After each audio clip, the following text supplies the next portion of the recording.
Chapter 1. Blood and Betrayal. There's a sound water makes when it carries something that shouldn't float. Not the clean splash of a stone or the gentle lap of river current against the shore, but something else, a subtle wrongness that reaches you before your eyes can make sense of what they're seeing. Catelyn Stark heard that sound as consciousness returned to her, cold and sharp as the trident's winter current against her face. The water was dark. Not the clear dark of deep river pools, but the dark that comes from blood and ash and the remnants of things that were once whole. She tried to lift her head and immediately understood why the river tasted of copper and worse things. Her throat. She pressed fingers to her neck and found the cut there, shallow enough that Black Walder's blade had missed its mark in the chaos, shallow enough that she was still breathing. The twins loomed behind her in the darkness, their torches casting dancing shadows across the water. She could hear shouting from the castle, but it was the distant shouting of men securing a victory, not searching for escaped prisoners. Walder Freys' celebration was just beginning. The massacre was complete, or nearly complete. Catelyn's hands found the riverbank, and she pulled herself from the water, each movement a careful negotiation between her body and consciousness. The world kept threatening to tilt sideways, to slide into the black water behind her, but she held on. She held on because something in the current had caught her eye. Something that shouldn't be floating. Grey Wind's head turned lazily in the eddy where the bridge pilings broke the current's flow. The direwolf's eyes were open, and for a moment, just a moment, Catelyn thought she saw something alive there. But no, there was nothing left alive in those yellow eyes. Nothing left of the fierce intelligence that had helped keep her son safe for so many months. Nothing left to warn anyone of the trap they'd walked into.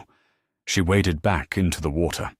The head was heavier than she'd expected, waterlogged and wrong, but she pulled it to shore anyway, pulled it free of the current that would have carried it south, toward the sea, toward forgetting.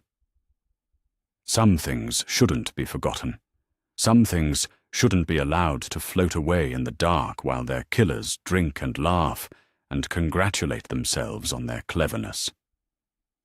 Behind Grey Wind's head, other shapes moved in the current. She recognized the colors first, the blue and silver of House Tully on a torn banner, the grey and white of Stark on what remained of a surcoat.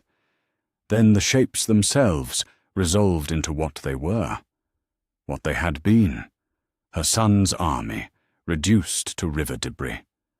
But it was the fourth shape that broke something in her chest that hadn't broken at the Red Wedding itself, the fourth shape that wore a circlet askew on dark curls and had sewn bronze scales into his surcoat, the bronze scales of a king, Robb, her boy, her king. The current had been kinder to him than Walder Freys' men. His head was still attached to his shoulders, though barely. The crown he'd worn with such pride just hours ago, was tangled in his hair, and someone had carved a crude smile across his throat. A second mouth that would never speak again, never call her mother, with that mixture of exasperation and affection he'd perfected in recent months. Catelyn pulled her son from the river. She should have wept. The honourable woman she'd been that morning would have wept, would have keened for her lost boy, her fallen king, her murdered child. But the woman who dragged Robb Stark's body onto the muddy bank felt something else, entirely. Something that sat cold and patient in her chest, where grief should have been. The sound of footsteps in the reeds behind her should have meant discovery, capture, death. Instead, she found herself hoping whoever was coming would give her reason to use the knife she'd taken from Black Walder's belt during their struggle. The knife that still carried his blood along with hers. Lady Stark? The voice was young, uncertain. She turned without bothering to lower the blade and found herself face to face with a boy she recognized from the feast. One of Walder Frey's grandsons, though which one she couldn't say. They all had that pinched Frey look about them, the look of men who'd grown up hungry even when the table was full. "Oliver," he said, as if reading her thoughts. "Oliver Frey, I saw you fall in the river. During the fighting, I thought—" He stopped talking when he saw what she'd pulled from the water. His face went very pale, and he took a step back toward the reeds. "You thought I'd drowned," Catelyn finished. Her voice was different now, flatter. "Like my son. Like all my son's men." "I didn't know," Oliver said quickly, "about the wedding, about what grandfather planned. None of us knew. Not until—" He gestured helplessly toward the castle, toward the sounds of celebration that drifted across the water. Not until it was too late to stop it. Catelyn studied his face in the moonlight. He was lying, but not completely. She'd learned to read men's lies during 20 years as Ned Stark's wife, dealing with lords who smiled while they planned rebellion and merchants who swore their scales were honest while they weighted them with lead. This boy's lie had the particular shape of someone who'd known something was wrong, but hadn't known how wrong. Someone who'd convinced himself that willful ignorance was the same as innocence. "But you helped," she said. "You smiled at my son. You danced with his queen. You helped lead them to slaughter." "I was ordered to." The words came out smaller than he'd intended. "Grandfather said— He said it was important, for the family, for our honor." "Your honor." Catelyn's laugh was a sound like breaking ice. "Your grandfather violated guest right. He murdered a king under his own roof after offering bread and salt. He sewed a wolf's head onto my son's body and paraded it through his halls. Tell me about your honor, boy." Oliver Frey had no answer for that. He stood in the reeds like a child caught stealing, though what he'd stolen was much larger than coins or cakes. What he'd stolen was the last bit of peace the Seven Kingdoms had known, the last chance for war to end in something other than ashes. "Why are you here?" Catelyn asked. "Why come looking for bodies in the river when you could be inside, celebrating your family's great victory?" "Because—" Oliver struggled with the words. "Because someone should see what was done. Someone should bear witness." "Someone is seeing," Catelyn said quietly. "Someone is bearing witness." She looked down at Robb's face, peaceful in death despite the violence that had taken him. He looked younger than his 19 years, younger than he'd looked in months. The crown caught the moonlight, bronze and iron, and the promise of a kingdom that would never be. "Help me," she said. Oliver stepped forward without thinking, then stopped. "Lady Stark, if someone sees us, help me," she said again, and this time it wasn't a request. Together, they dug a shallow grave in the soft earth above the riverbank. Not a proper tomb for a king, not the crypts of Winterfell where he belonged, but something better than the river current or the twins' midden heap. Something that acknowledged what he'd been, even if no one would ever sing songs about where he was buried. They placed Grey Wind's head beside Robb's body. In life, they'd been inseparable. In death, Catelyn couldn't bear to part them. When it was done, when the last of the earth had been patted down and the last of the proper words spoken, Oliver Frey looked at her with something that might have been hope. "What will you do now?" he asked. Catelyn wiped her hands clean on her torn dress and looked back toward the twins. The celebration was reaching its peak now. She could hear laughter carrying across the water, toasts being drunk to the end of the Northern Rebellion. Walder Frey would be holding court in his great hall, accepting congratulations for his cunning, basking in the praise of men who would cheerfully watch the world burn if it meant their own position improved. "I'm going to remember," she said. The words were simple enough, but something in the way she said them made Oliver step back. Something in her voice that hadn't been there before. Something that made the night seem colder, the shadows deeper. "Remember what?" Catelyn Stark looked at the boy who'd helped murder her son, who'd then helped bury him, who stood now in the space between guilt and redemption without knowing which direction he was facing. "Everything," she said. "Every face that smiled at my son tonight. Every hand that raised a cup to toast his death. Every voice that laughed while his blood ran into the rushes." She paused. "Every debt that needs to be paid." Oliver opened his mouth to say something, perhaps to protest, perhaps to apologize, perhaps to ask forgiveness for sins he was only beginning to understand.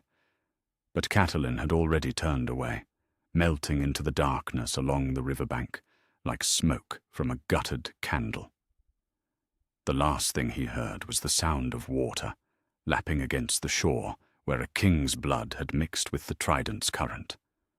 The sound water makes when it carries things that shouldn't float, but float anyway, downstream toward the sea. The sound of remembering. Chapter 2. The Ghost of River Run. The first thing you notice about a castle under siege isn't the armies or the banners or the great machines of war. It's the silence where voices should be, the empty spaces where life used to fill every corner, every courtyard, every window that should have lamplight spilling golden across the stones. River Run sat in its island of rivers like a jewel in a crown that no one wanted to wear anymore. Catelyn approached from the north at dawn, keeping to the reeds and willow groves that had hidden her as a child when she'd snuck away from lessons to watch the salmon run upstream. The knowledge was still there in her bones. Which stones gave good footing even when wet? Which paths the guards never bothered to patrol? Which postern gates had hinges that wouldn't creak if you lifted while you pulled? Funny, the things that survive when everything else burns. The Lannister camp sprawled across the fields like a red and gold infection. Their banners hung limp in the morning mist. But she could see the shapes of siege engines through the haze, the orderly lines of pavilions that spoke of an army confident in its victory. They weren't in any hurry. Why should they be? Time was on their side now. Time and gold, and the knowledge that every day the siege lasted was another day the Riverlands bled. But they'd made a mistake, these Lannisters. They'd built their camp to contain River Run's garrison, not to watch for ghosts slipping through the marshlands, not to catch women who'd spent their girlhood learning every secret the rivers kept. The Watergate was where she'd expected it to be, low and narrow and designed for boats, bringing supplies upriver in times of peace. It was also locked and chained, and watched by 2 guards whose attention was fixed firmly on the warm brazier between them, rather than the dark water flowing past their feet. Men saw what they expected to see. They expected enemies to come from the camps outside, not from the river itself. Catelyn slipped into the water without a splash and let the current carry her past the guards and under the portcullis. The trident was cold enough to steal breath, cold enough to turn fingers numb in the space of a heartbeat.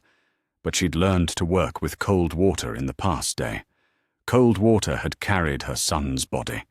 Cold water had washed the blood from her hands while she dug his grave. Cold water was becoming something like an ally. The Watergate opened into the castle's lower levels, into stone passages that smelled of river moss and old secrets.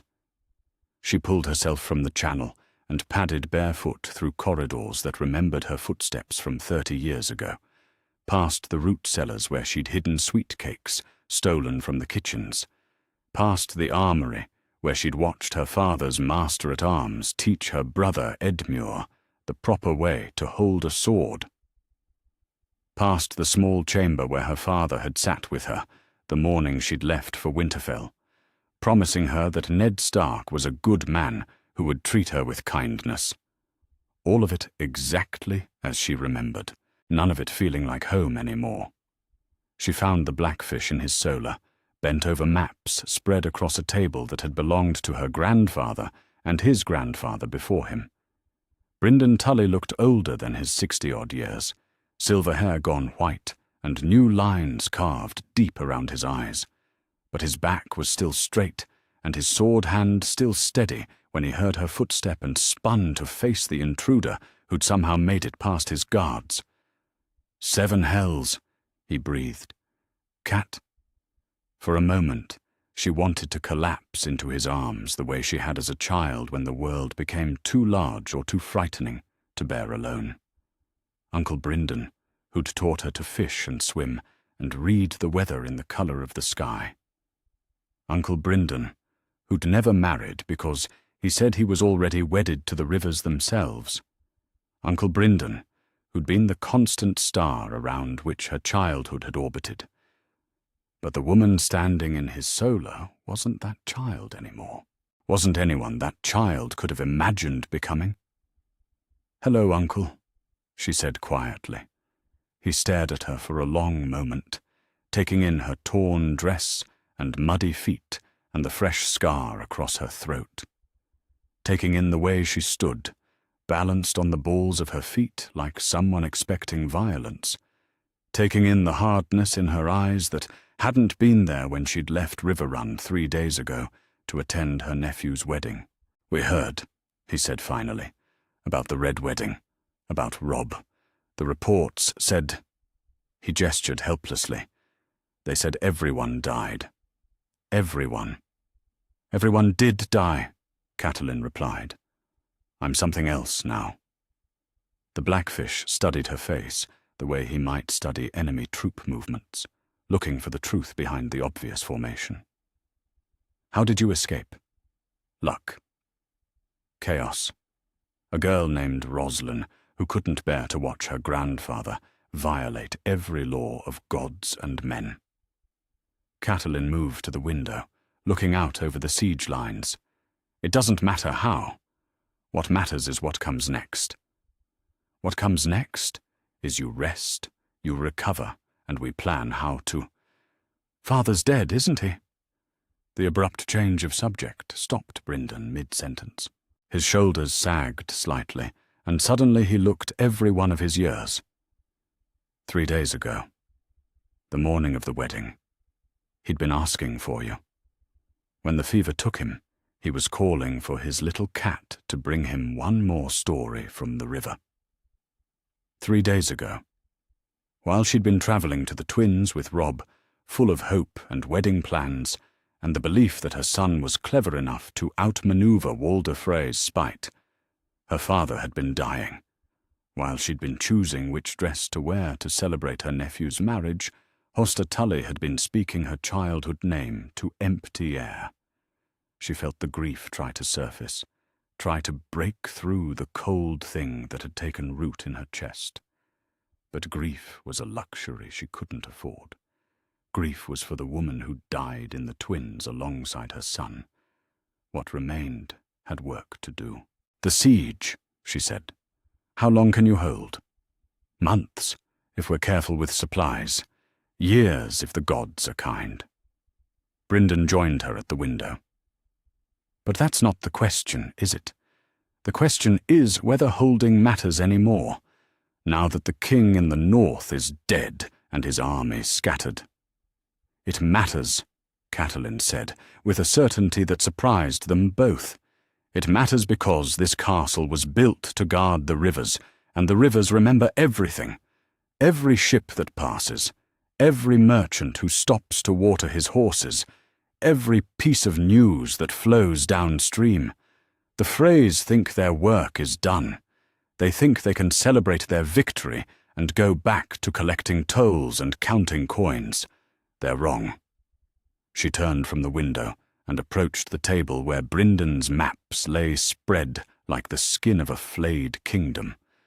The riverlands drawn in careful detail, every castle and town and bridge marked in fading ink, every piece of the puzzle that had once been her son's kingdom.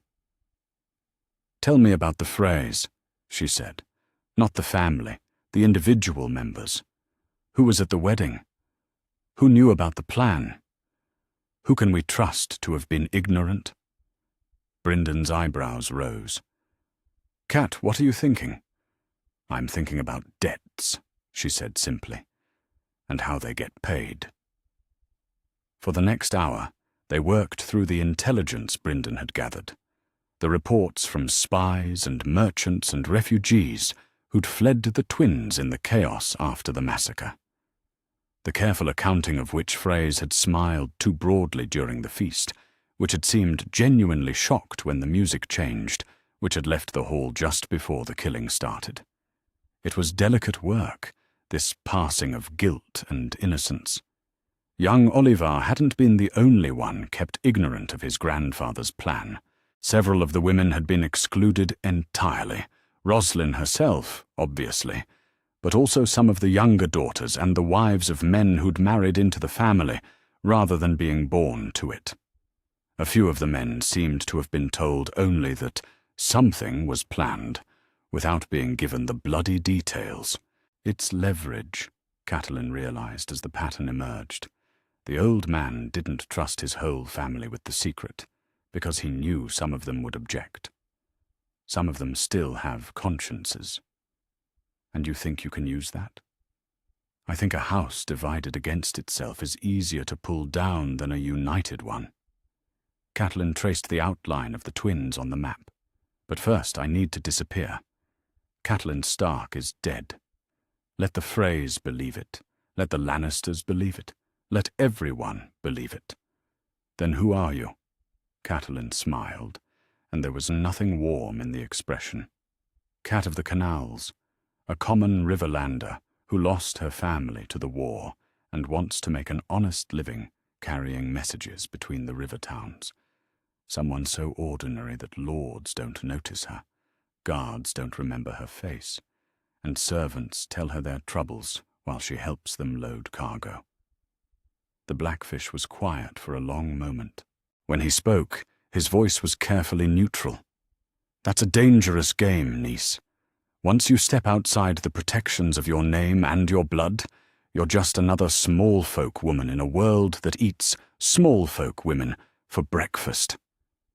Good, Catelyn said. Let them think I'm helpless. Let them think I'm nobody. It'll make the counting easier. The counting? She looked down at her hands, still stained with river mud, and her son's blood, despite her attempts to wash them clean. Hands that had held babies and kneaded bread and signed letters with her husband's seal. Hands that would learn new skills now, skills her mother had never imagined her needing. Every face that smiled when my son died, she said quietly. Every voice that laughed while his blood ran into the rushes. Every man who raised a cup to toast the end of the king in the north. She looked up and met her uncle's eyes. The Freys think their ledger is balanced now. They think they've paid their debts and collected their due. They're wrong. Cat, Bryndon said gently. Revenge is... Not revenge, she corrected. Justice. There's a difference, Uncle. Revenge is heat and passion, and making yourself feel better by making others hurt. Justice is cold and careful, and making sure that actions have consequences. Justice is making sure that the next time someone thinks about violating guest right or murdering kings under their own roof, they remember what happened to the last people who tried it.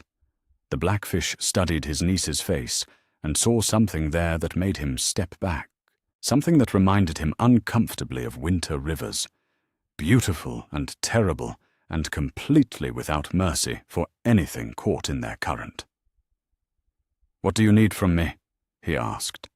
Safe passage in and out of River Run, a place to store supplies and information. and letters of introduction to river merchants who might be willing to hire Cat of the Canals for small jobs that take her near Frey holdings. And if I refuse? Catelyn's smile returned, sharp as the blade she'd taken from Black Walder's belt. Then Cat of the Canals will have to find work elsewhere. But the counting will happen anyway, Uncle, with or without your help. Brynden Tully looked at the woman who'd been his brother's daughter and his king's mother, and tried to find some trace of the laughing girl who'd once begged him for just one more story about the fish who swam upstream to warn their families about floods. She was still there, somewhere deep beneath the surface, but she was drowning, pulled under by currents too strong for any normal swimmer to fight. "The rivers remember everything," he said finally. "Yes," Catelyn agreed. "They do." Outside the solar window, the Trident flowed past River Run's walls the same way it had for 1,000 years, carrying the news of the kingdoms downstream toward the sea, carrying word of weddings and wars and the rise and fall of houses that thought themselves eternal. Carrying the sound water makes when it remembers things that everyone else would rather forget. The sound of justice, patient as stone, and inevitable as the tide. Chapter 3. Shadows in the Riverlands. Harrenhal had been dying for 300 years, but it took a war to teach it how to be properly dead. The curse that Harren the Black had built into its stones when he'd refused to kneel to Aegon the Conqueror had finally found its completion, not in dragonfire this time, but in the slower burn of armies passing through, like fever through a body too weak to fight. Catelyn stood in what had once been the castle's great hall and listened to the wind move through broken windows like the breath of something vast and wounded. The roof was gone in places, fallen beams creating a skeleton of shadow and pale morning light. Banners hung in tatters from the walls, Lannister red and gold, Stark grey and white, the flayed man of House Bolton, a museum of conquered loyalties, each flag marking another turn of fortune's wheel. But it was perfect for her purposes. Perfect because it was empty of everyone except ghosts, and the few stubborn servants who refused to abandon their posts, even when their posts no longer served any meaningful purpose. Perfect because armies had already picked it clean of anything valuable, leaving only the bones of what had once been the largest castle in the Seven Kingdoms. Perfect because no one with power cared enough about Harrenhal's ruins to keep close watch on who might be using them for shelter. "My lady," Harwin said quietly from behind her. "The others are asking when we move against the twins." She turned to study the man who'd found her 3 days ago on the road between River Run and the God's Eye, when Cat of the Canals had been struggling with a wagon wheel that refused to turn properly and cursing in a distinctly unladylike manner. Sir Harwin had been master of horse at Winterfell before the war, had taught her children to ride, had served her family for 20 years with the kind of steady loyalty that never asked for recognition or reward. He'd also been one of the few men clever enough to escape the Red Wedding alive. "They're eager," Catelyn said. It wasn't really a question. "They're angry," Harwin corrected. "There's a difference. Eager men plan. Angry men charge headlong into spears and die badly." Catelyn nodded slowly. She'd been struggling with the same problem since word had spread through the Riverlands that Cat Stark had survived Walder Frey's betrayal.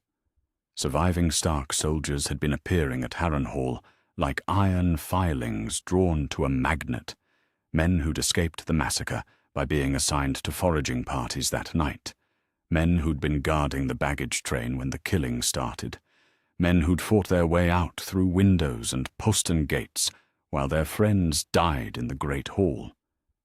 37 of them now, camped in Harrenhal's ruined towers like ghosts, haunting the scene of their own defeat, 37 men who looked at her with desperate hope and wanted her to lead them back to the twins for a glorious charge that would avenge their king and probably get them all killed in the process.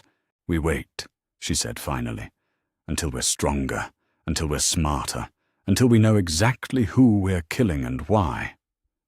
"And how long is that likely to take?" The question came from a new voice, rough with smoke and wine and something that might have been amusement. Catelyn turned to see a man in a brown robe standing in the doorway, a wineskin hanging from his belt and a sword at his side. Behind him, other figures moved in the shadows, armed men who carried themselves like wolves, lean and dangerous, and accustomed to living outside the normal rules of civilization. "Thoros of Myr," she said, recognizing him from descriptions she'd heard at court years ago. "The red priest who fights with a flaming sword." "The same," Thoros agreed, though his sword was sheathed and cold at the moment. "Though I must say, the flaming sword trick loses some of its dramatic impact when you're having a conversation in broad daylight." "What do you want?" "To talk. About justice. About the dead. About the interesting ways that grief can transform a person." Thoros gestured to the ruined hall around them. "This seems like an appropriate place for such a conversation, don't you think? All these ghosts for company." Catelyn studied the priest and the men behind him. She'd heard stories about the Brotherhood without banners during her son's war, outlaws who claimed to serve the realm itself rather than any particular lord, led by a man who couldn't seem to stay properly dead. Men who hanged Freys and Lannisters with equal enthusiasm, though always after what they called a trial. "Lord Beric isn't with you," she observed. "Lord Beric is—" Thoros paused, choosing his words carefully. "Indisposed. The Lord of Light has been demanding rather a lot from him lately, and resurrection takes more out of a man each time. He's resting while the rest of us handle the more mundane aspects of delivering justice to the Riverlands." Justice. Catelyn tested the word the same way she might test wine that had been left too long in the sun. "Is that what you call it when you hang merchants for selling grain to Lannister soldiers?" "I call it consequences," Thoros replied calmly. "Actions leading to reactions. Choices leading to prices that must be paid. The same thing you're planning, I'd imagine, though your methods are likely to be more sophisticated than ours." He wasn't wrong. While her men wanted to charge the twins like heroes in a song, Catelyn had been thinking about smaller targets, supply wagons that could disappear in the night, messengers who might meet with unfortunate accidents on lonely roads, Frey cousins who lived in isolated holdings and trusted their family name to protect them from the consequences of their grandfather's choices. "What makes you think I'm planning anything?" she asked. "Because you're Catelyn Stark, and your son is dead, and you've gathered 37 armed men in the ruins of a cursed castle instead of mourning properly in a sept somewhere." Thoros took a drink from his wine-skin. "Also because we've been watching you for 3 days, and the way you study maps suggests someone who's planning to redraw them in blood." Harwin's hand moved to his sword hilt, but Catelyn shook her head slightly. If the Brotherhood had wanted them dead, they could have attacked at any point during the past 3 days. If they wanted to talk, she was willing to listen. She'd learned the value of unlikely allies during her son's war. "What kind of justice are you interested in?" she asked. "The kind that remembers the small folk," Thoros said immediately. "The kind that holds lords accountable when they break the laws that protect common people. The kind that makes sure guest right means something more than pretty words in old books." He paused. "The kind that ensures what happened at the twins never happens again." Catelyn felt something shift in her chest, like ice cracking on a frozen pond. "And you think I can help you deliver that justice?" I think you're the only person in the Seven Kingdoms who wants Walder Frey dead as much as we do, Thoros said simply. I think you understand the difference between killing for revenge and killing to send a message. And I think you're smart enough to know that 37 angry Stark soldiers aren't going to be enough to bring down a house that stood for 600 years. What are you offering? Information, manpower when you need it, safe passage through the Riverlands when you're hunting, and most importantly, Thoros smiled, and there was something genuinely warm in the expression, despite the hard edges around his eyes. Someone to watch your back when you start walking down paths that don't have easy ways back. Catelyn looked around the ruined hall, at the broken banners and fallen stones, and the men who'd gathered to follow a dead woman's ghost. At Harwin, who'd served her family faithfully, even when it meant riding into the shadow of his own death. At the Brotherhood members who stood in the doorway, like ravens waiting to see which way the wind would blow. There's a courier, she said finally. Rides between the Twins and King's Landing every few days, carrying messages from Walder Frey to Tywin Lannister. He'll be taking the River Road tonight, probably with an escort of 4 or 5 men. You want him taken alive? Thoros asked. I want to read his messages, Catelyn said. After that, she shrugged, and the gesture was colder than anything she'd done as Ned Stark's wife. After that, I want him to understand that carrying Frey letters is a dangerous profession. Understood. Thoros turned to go, then stopped. Lady Stark, what should I tell my men about who gave the order? Catelyn considered the question.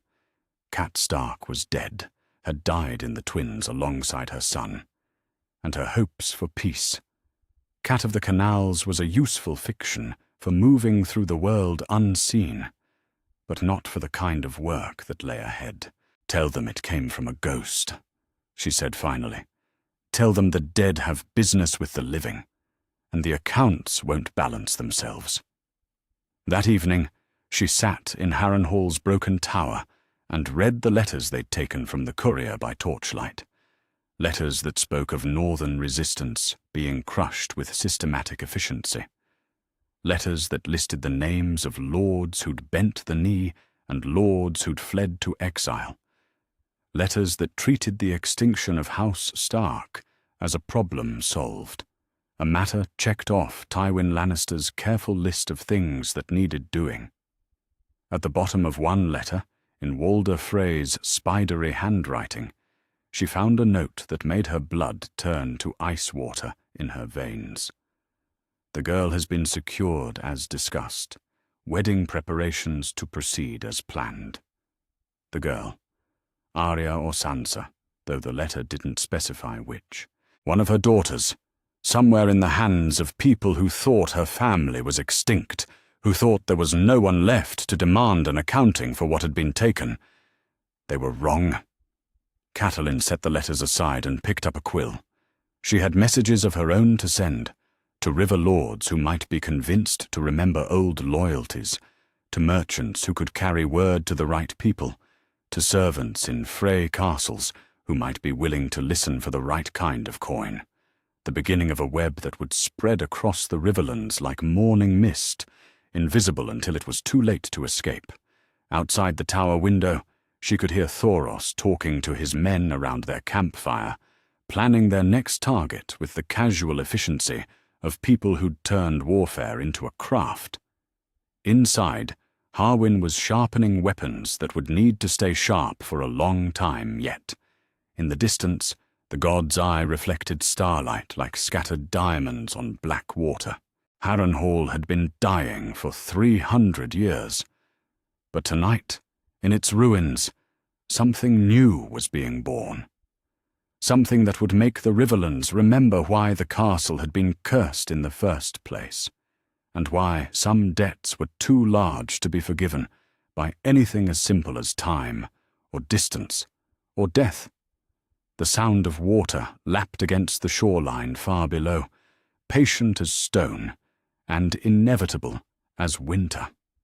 The sound of debts being written in a ledger that would not be balanced until every account was closed, every name crossed off, every wrong made right. The sound of justice finding its teeth. Chapter 4. The Reckoning List. There's something almost peaceful about the work of cataloguing the dead. The careful listing of names, the precise recording of details, the patient accumulation of facts that will outlive the people they describe. Catelyn had discovered this peace in the weeks since establishing herself at Harrenhal, spending her evenings by candlelight with quill and parchment, building what she'd come to think of as her ledger. Not a ledger of debts owed to her. That would have been the work of minutes, not weeks. A ledger of debts owed by them. Every Frey who had raised a cup during the toasts that night. Everyone who had smiled too broadly when the music changed. Every face that had shown satisfaction rather than horror when Rob's crown tumbled from his head and rolled across stones slick with northern blood. The work required precision. Memory alone wasn't enough. Too much had happened too quickly in those final moments, and grief had a way of blurring the edges of recollection. But grief wasn't her only source. Tom Seven-Strings had proven remarkably useful in that regard. "You want to know about musicians?" Tom had asked when she'd first approached him through Thoros. "I'll tell you about musicians, my lady. We see everything, and remember more than people think. Hard to play a proper tune when lords are murdering their guests, but easy to watch faces while you're pretending to concentrate on your fingers." Tom had been there, in the gallery with the other musicians Walder Frey had hired for the celebration, had seen which Freys had left the hall just before the slaughter started, clearly forewarned, had watched which ones had seemed genuinely shocked when steel began singing its own song in place of harps and drums, had noted which younger members of the family had been positioned near exits, kept safely away from the violence their elders had planned. Young Oliver wasn't the only one kept ignorant, Tom had reported, during one of their clandestine meetings in a tavern halfway between Harrenhal and the God's Eye. Fair Walder looked ready to faint when the killing started. So did Roslyn, though we knew about her already. Several of the grandsons seemed as surprised as your boy was, begging your pardon for saying it plain. The intelligence had allowed Catelyn to begin dividing the Frey family into categories. The architects, the willing participants, the reluctant accomplices, and the innocent. Each name carefully placed in her ledger, each assigned a different kind of debt. Death for some, certainly, but disgrace for others, exile for a few, and perhaps even redemption for those who could be convinced to repent of their family's sins. It was more complex than simple revenge would have been, but complexity served her purposes. A house with 60-some members couldn't be destroyed by killing them all. Too many, too scattered, too likely to draw the kind of attention that would bring royal intervention before justice could be properly served. But a house could be destroyed by turning it against itself, by exploiting the cracks that inevitably appeared in any structure built on foundations of selfishness and spite. The Frey family tree spread across her table like the skeleton of some vast and twisted creature, showed her exactly where those cracks lay. Rivalries between branches of the family, resentments over inheritance, the particular bitterness that seemed to fester in any house where the lord lived too long and left too many heirs squabbling over scraps of his attention. Walder Frey was nearly 90 years old and had outlived most of his contemporaries, but he hadn't outlived his own ambition. The man who'd fathered children with 8 different wives had created a legacy of competition rather than cooperation, a family where advancement came through eliminating rivals rather than supporting allies. Catelyn could work with that kind of division. The first test had come 3 days ago, when she'd tasked some of the Brotherhood's more creative members with a particular kind of message. Breaking into the twins would have been impossible for any ordinary thief, but the Brotherhood had spent years learning how to move through the world unseen. Sir Thoros had been particularly enthusiastic about the mission's symbolic value. A paw? He'd asked, studying the carefully preserved remains she'd brought from Rob's makeshift grave. Just a paw? Grey Wind died protecting my son, Catelyn had explained. Lord Frey had the wolf's head sewn onto Rob's body as an insult, a way of mocking the king in the north, even in death.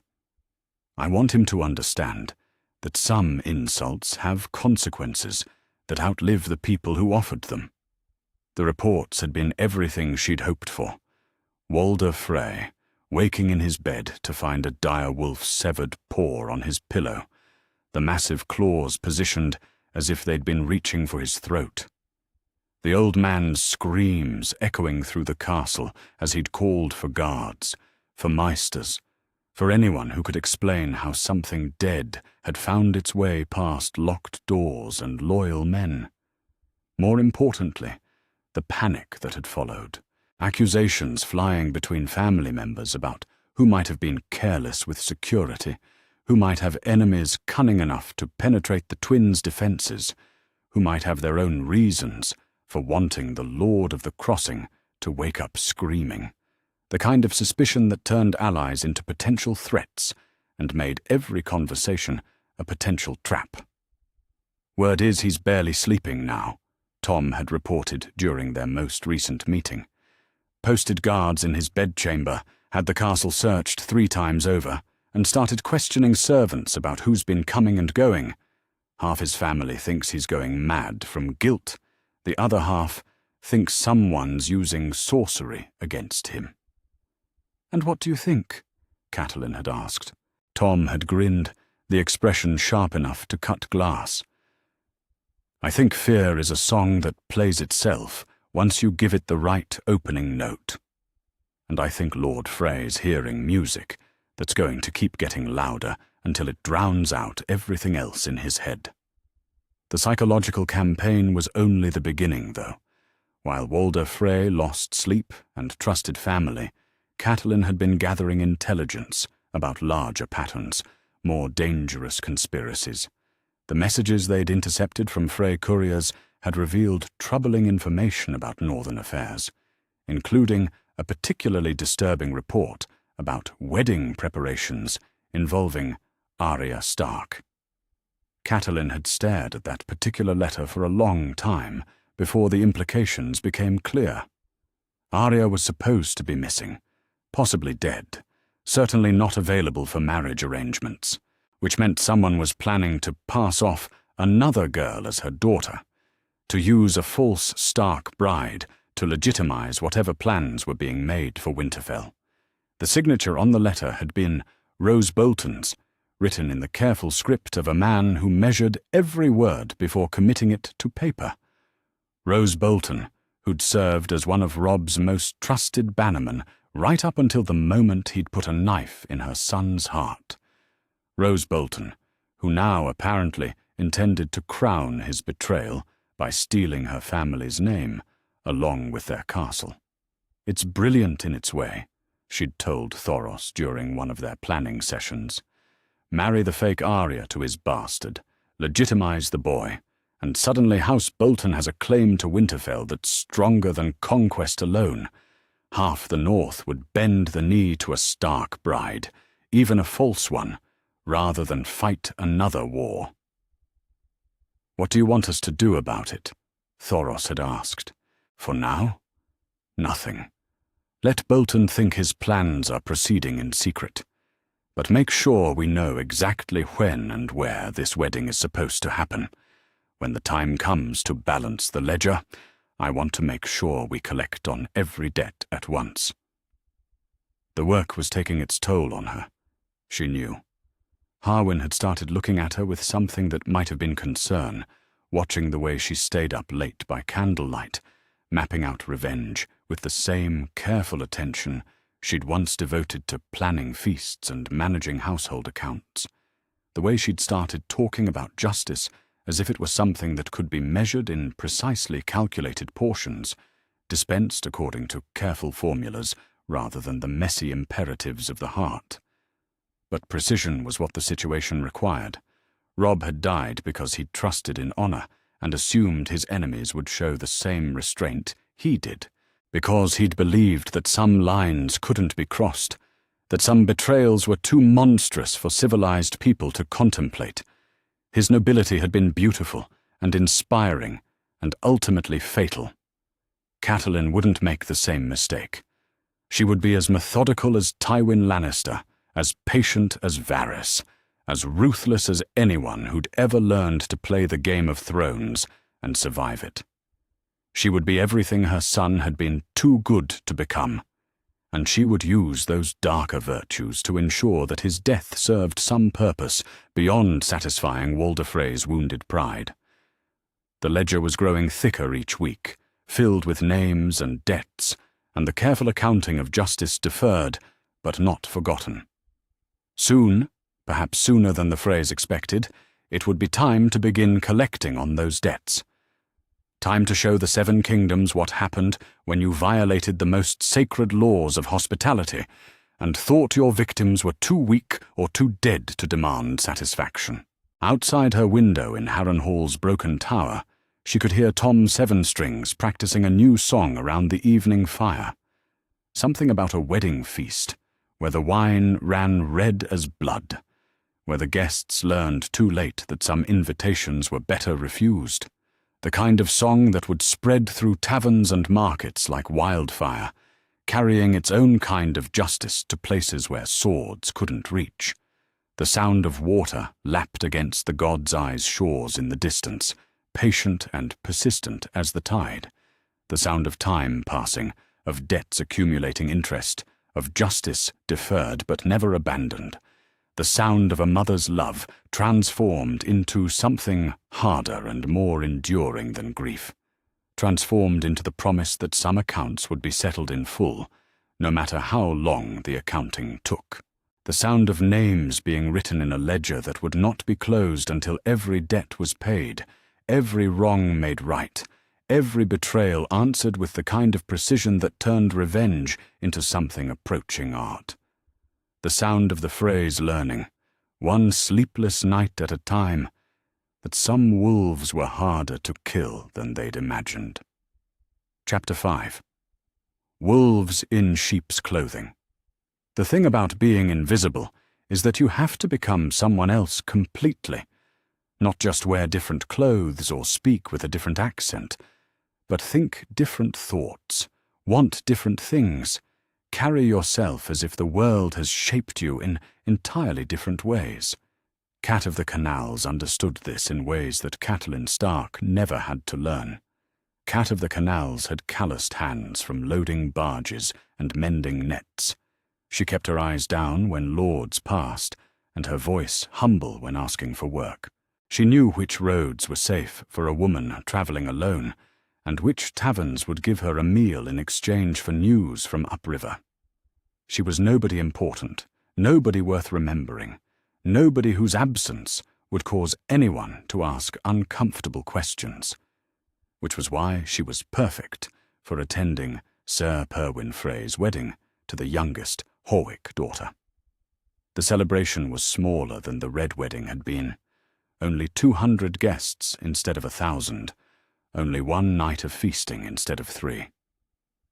But it was still a Frey wedding, which meant it was still an opportunity to observe the family dynamics that Catelyn's ledger needed to understand. Still a chance to see which cousins spoke freely to each other and which maintained careful distances. Still a way to hear the conversations that happened when the wine flowed freely and people forgot to guard their tongues. Cat of the Canals had arrived 3 days early, hired by the castle's steward to help with preparations. Just another pair of hands to move furniture and polish silver and listen to the kitchen gossips complain about the extra work. The kind of servant that lords looked through rather than at, invisible until the moment they needed something lifted or cleaned or carried away. "Terrible shame about the king in the north," one of the scullery maids had confided while they'd scrubbed tables together. "Whatever you might say about the boy's rebellion, he died under our roof after eating our bread and salt. That's got to weigh on a man's soul, don't it?" "Lord Walder says it was justice," another had replied, but without much conviction. "Says the boy got what he deserved for breaking his word." "Maybe so," the first maid had said quietly.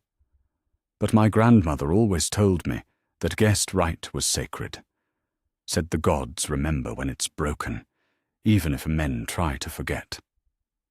Listening to conversations like that had been worth more than any number of intercepted letters. The Red Wedding had left cracks in House Freys' foundation that went deeper than political alliances or military strategy. It had shaken something fundamental in the way the family saw itself, created doubts that festered in the spaces between what they'd been taught was right and what they'd watched their lord do. Those doubts were opportunities. Cat of the Canals had been very careful to water them whenever the chance arose. The wedding feast itself had been a study in barely controlled tension. Walder Frey had attended, of course. The Lord of the Crossing would never miss an opportunity to remind his family which branch held power. But he'd looked older than his years, hollow-eyed and suspicious, jumping at shadows that might or might not have been there. The direwolf paw incident had clearly affected him more deeply than anyone wanted to admit. Catelyn had watched from her position, serving wine, moving between tables with the kind of careful invisibility that let her hear fragments of conversation from every corner of the hall. She'd listened to Ser Stevron's sons argue about inheritance in voices too loud with wine. She'd observed the way some of the younger Freys avoided their grandfather's gaze, as if they were afraid he might read guilt in their faces. She'd noted which family members sat together and which maintained careful distances. Most importantly, she'd overheard Sir Jared Frey, one of Walder's sons by his fourth wife, discussing business with a man who wore Lannister colours, but no obvious rank. "The old lion's pleased with how things are proceeding," the Lannister man had said, speaking quietly, but not quietly enough for someone trained to listen. "Northern resistance is scattered, the Boltons are consolidating control, and the River Lords are learning to keep their heads down. Lord Tywin specifically wanted me to convey his appreciation for your family's decisive action at the last wedding." "Tell Lord Tywin that House Frey understands the value of loyalty," Jared had replied. "We're prepared to continue supporting his policies in the region. The Northern Lords need to understand that rebellion has consequences that last longer than the rebels themselves." "Indeed. And speaking of consequences, there are certain preparations we need to discuss. Lord Bolton's wedding to the Stark girl will require careful security arrangements. We can't afford any interruptions to such an important alliance." Catelyn's hand had tightened on the wine pitcher, but she'd forced herself to continue moving, to keep serving, to maintain her invisible servant's mask while her mind burned with the implications. The fake Arya wedding was moving forward, and the Lannisters were coordinating directly with the Freys to ensure it proceeded smoothly. They were treating her family name like a commodity to be traded, her daughter's identity like a tool to legitimize their conquest. The correspondence she'd discovered later that night, while the wedding guests slept off their celebration, had confirmed her worst fears. Letters hidden in Jared Frey's private chamber, locked in a chest that had proved surprisingly easy for someone with Brotherhood training to open. Letters that spoke of northern pacification in the cold language of military planning. Letters that discussed the systematic elimination of Stark loyalists, as if they were discussing crop rotations or tax collection. One letter, written in Tywin Lannister's precise hand, had been particularly damning. "The Northern Lords must understand that House Stark's line has ended permanently. Any claims to Winterfell or its holdings must be considered illegitimate. The Bolton marriage will provide necessary legitimacy, while ensuring continued Lannister influence in the region. Eliminate any remaining threats to this arrangement with extreme prejudice. Catelyn had memorized every word before returning the letters to their hiding place. Evidence of conspiracy that went far beyond the Red Wedding itself. Evidence that the systematic destruction of her house had been planned at the highest levels of power in King's Landing. Evidence that could be useful when the time came to demand justice from more than just the Freys. But evidence alone wouldn't be enough. The ledger demanded payment in more tangible forms, which was why, 3 nights later, she'd made her first attempt on Jared Freys' life. The plan had been simple: poison in his wine during a private dinner, something that would look like a sudden illness rather than murder. She'd obtained the poison from one of Thoros's contacts, a substance that mimicked the symptoms of a weak heart overwhelmed by rich food and strong drink. It should have been undetectable, untraceable, perfect for a man of Jared's age and appetites. It would have worked, too, if the man hadn't been so suspicious that he'd started having his food tasted before every meal.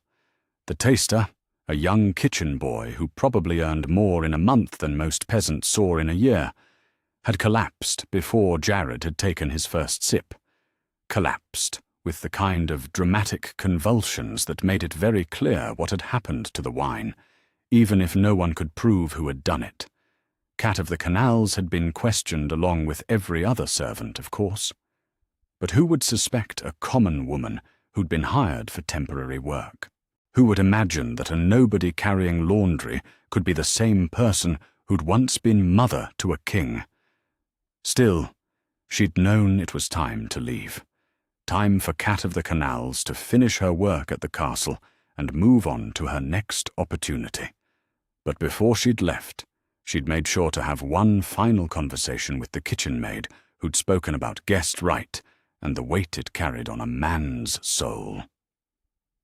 Terrible thing about Sir Jared's taster, she'd said, while helping pack supplies for her journey. Makes you wonder who might want to hurt the family that badly. Could be anyone, couldn't it? The maid had replied, but her voice had carried a different quality than before, something that might have been satisfaction, carefully hidden beneath appropriate concern. After all, they've made more than a few enemies lately. What with the Red Wedding and all? You think someone's looking for revenge? I think, the maid had said carefully, that some debts have a way of coming due, even when people try to forget about them. And I think whoever tried to poison Sir Jared wanted to send a message as much as they wanted to kill him. What kind of message? The maid had looked around carefully before answering, making sure they weren't overheard. The kind that says the dead aren't as dead as people think. The kind that says some ghosts know how to use poison as well as swords. Cat of the Canals had nodded thoughtfully and finished her packing. Another seed planted in fertile soil. Another crack in the foundation of Frey confidence. The failed assassination had been a setback, but it had also been a message. And messages had their own kind of power, their own way of spreading fear through families that had grown too comfortable in their betrayals. She'd left the castle that morning, just another common woman carrying news and small goods between the river towns. But she'd left behind something valuable, the beginning of a network. Kitchen maids who questioned their lord's honor, stable boys who remembered which visitors came and went in the hours before attempts on their masters' lives. Serving women who'd started to wonder whether the ghost stories they'd heard as children might have more truth to them than they'd ever imagined. By evening, she'd reached the first of the safe houses she'd been establishing throughout the Riverlands, a fisherman's cottage on a tributary of the Trident, owned by a man whose son had died fighting for Robb Stark, and who had his own reasons for wanting Frey blood. She'd given him gold and promises, and the assurance that his patience would be rewarded when the time came for final accounting. How many more? He'd asked, looking at the list of names she'd shown him. The names of Freys, who'd been at the Red Wedding, who'd raised cups to toast her son's murder, who'd thought their part in the massacre would go unpunished. 37, she'd answered, thinking of the number of her own men who'd died that night. 37 debts to be paid in full. And you think you can collect them all? Catelyn had looked out the cottage window at the dark water flowing past, carrying the currents of the riverlands toward the sea, carrying messages and secrets, and the patient promise of justice deferred but never abandoned, carrying the sound of debts being written in ledgers that would be balanced, no matter how long the accounting took, one way or another, she'd said quietly. The rivers remember everything, and rivers always find their way to the sea. The sound of water against the cottage pilings was gentle that night, almost peaceful, but beneath the surface, currents moved with the kind of persistence that carved canyons from solid stone, that turned mountains into sand, given enough time and patience. The sound of justice, learning to be subtle, learning to work in ways that power couldn't easily detect or prevent. The sound of wolves learning to hunt in sheep's clothing, patient as the tide, and twice as hungry. Chapter 6. Rivers of Blood. There's an art to killing quietly in the woods, not the brutal artistry of battlefield combat, where steel rings against steel and men die with their names on their lips, but something more intimate, something that requires patience and planning, and the kind of stillness that becomes indistinguishable from the forest itself. Catelyn had been learning this art from the Brotherhood, and Sir Hosteen Frey was about to become her masterpiece. The hunting party had been his idea, a way to escape the stifling atmosphere of the twins, where his father's increasing paranoia had turned every family dinner into an exercise in mutual suspicion, where servants jumped at shadows and guards questioned each other about things that had gone missing in the night, where the very air seemed thick with the kind of tension that made men reach for their swords at the sound of unexpected footsteps. "Fresh air will do us good," Hosteen had declared to his companions, a half-dozen younger Freys and hangers-on who were eager to get away from the castle's oppressive mood. "Let's see if we can find some decent game in the woods along the Trident. Maybe bring back something impressive enough to improve the old man's disposition." They'd ridden out just after dawn, following hunting trails that wound through the thick woodlands east of the twins, the kind of territory where a hunter could easily become separated from his companions, where a man might vanish into the underbrush for hours without anyone thinking to worry, where accidents happened with the sort of tragic frequency that made for compelling stories around evening fires. Catelyn had been watching them from a blind she'd built high in an ancient oak, invisible among the autumn leaves that matched the browns and golds of her Brotherhood-supplied hunting leathers. She'd been tracking Hosteen's movements for a week, learning his habits, studying his preferred routes, waiting for the perfect opportunity to balance another entry in her ledger.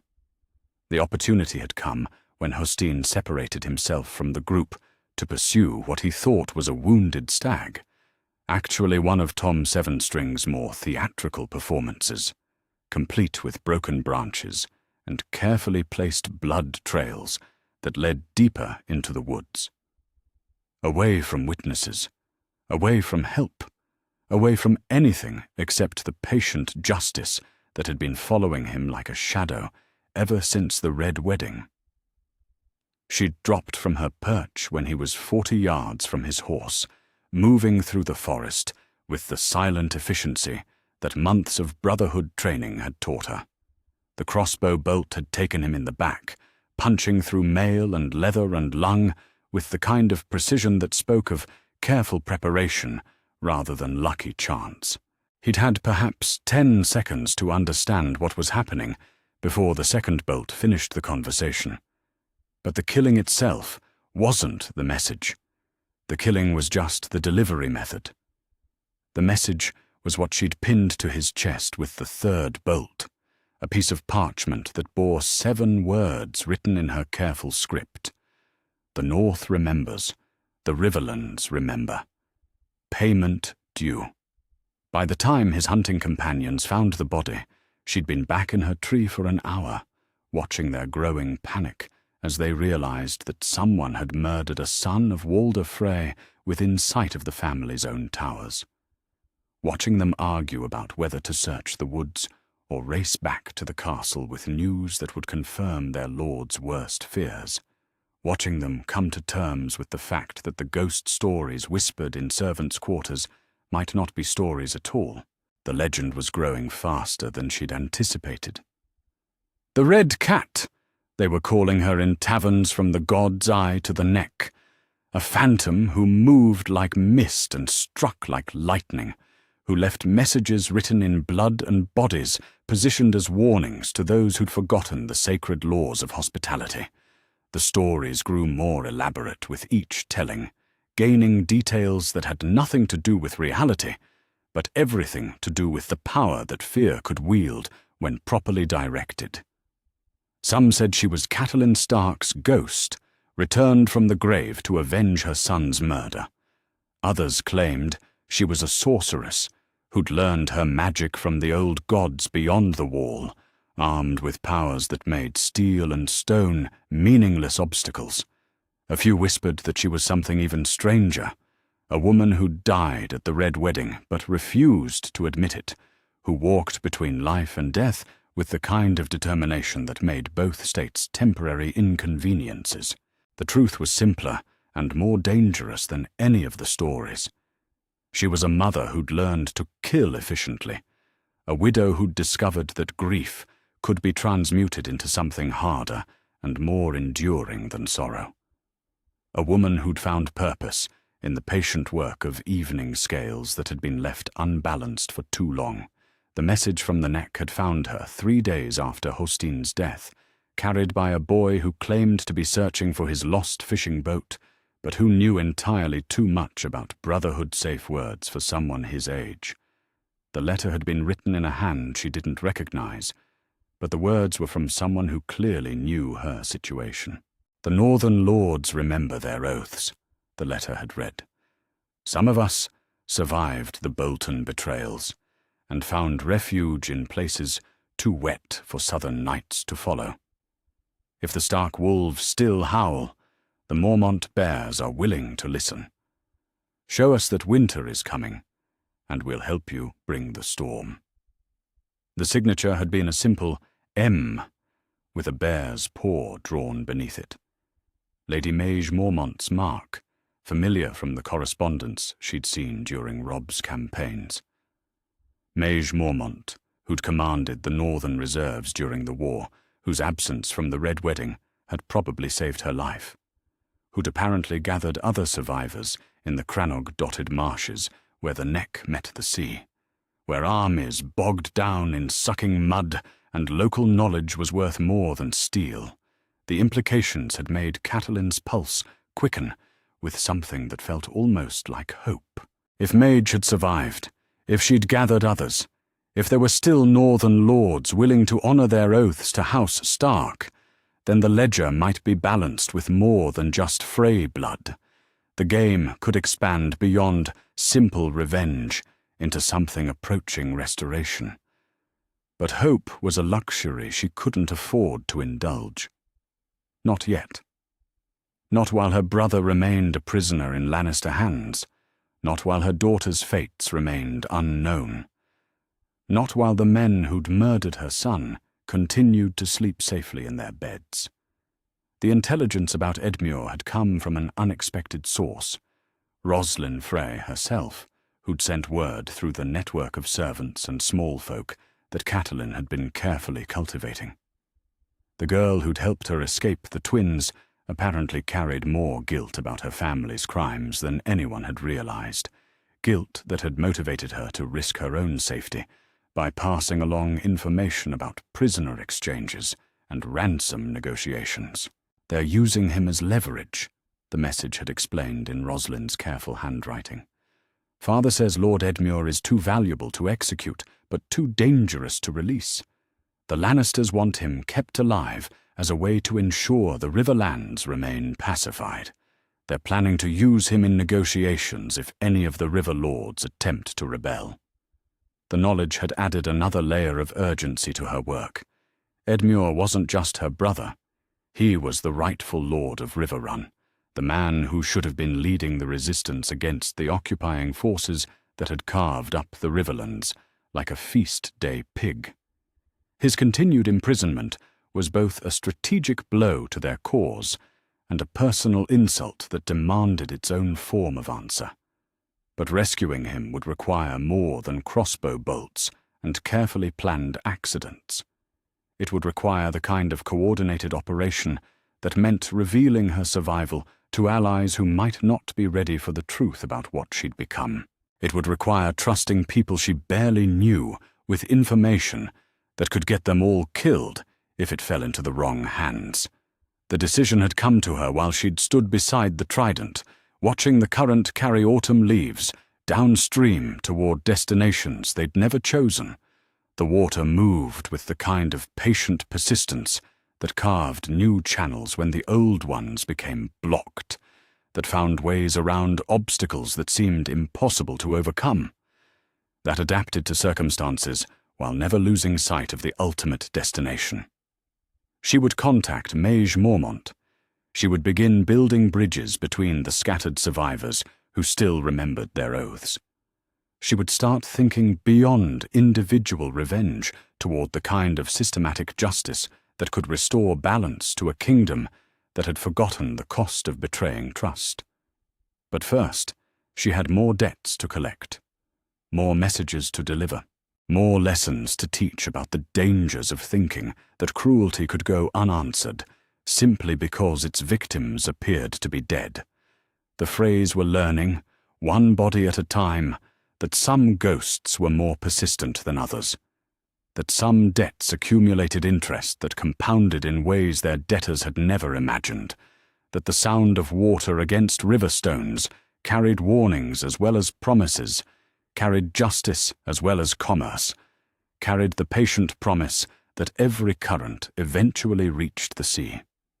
Walder Frey had stopped leaving his chambers without armed guards, had started having his food tasted by multiple servants, had begun questioning family members about their whereabouts on nights when mysterious accidents befell his sons.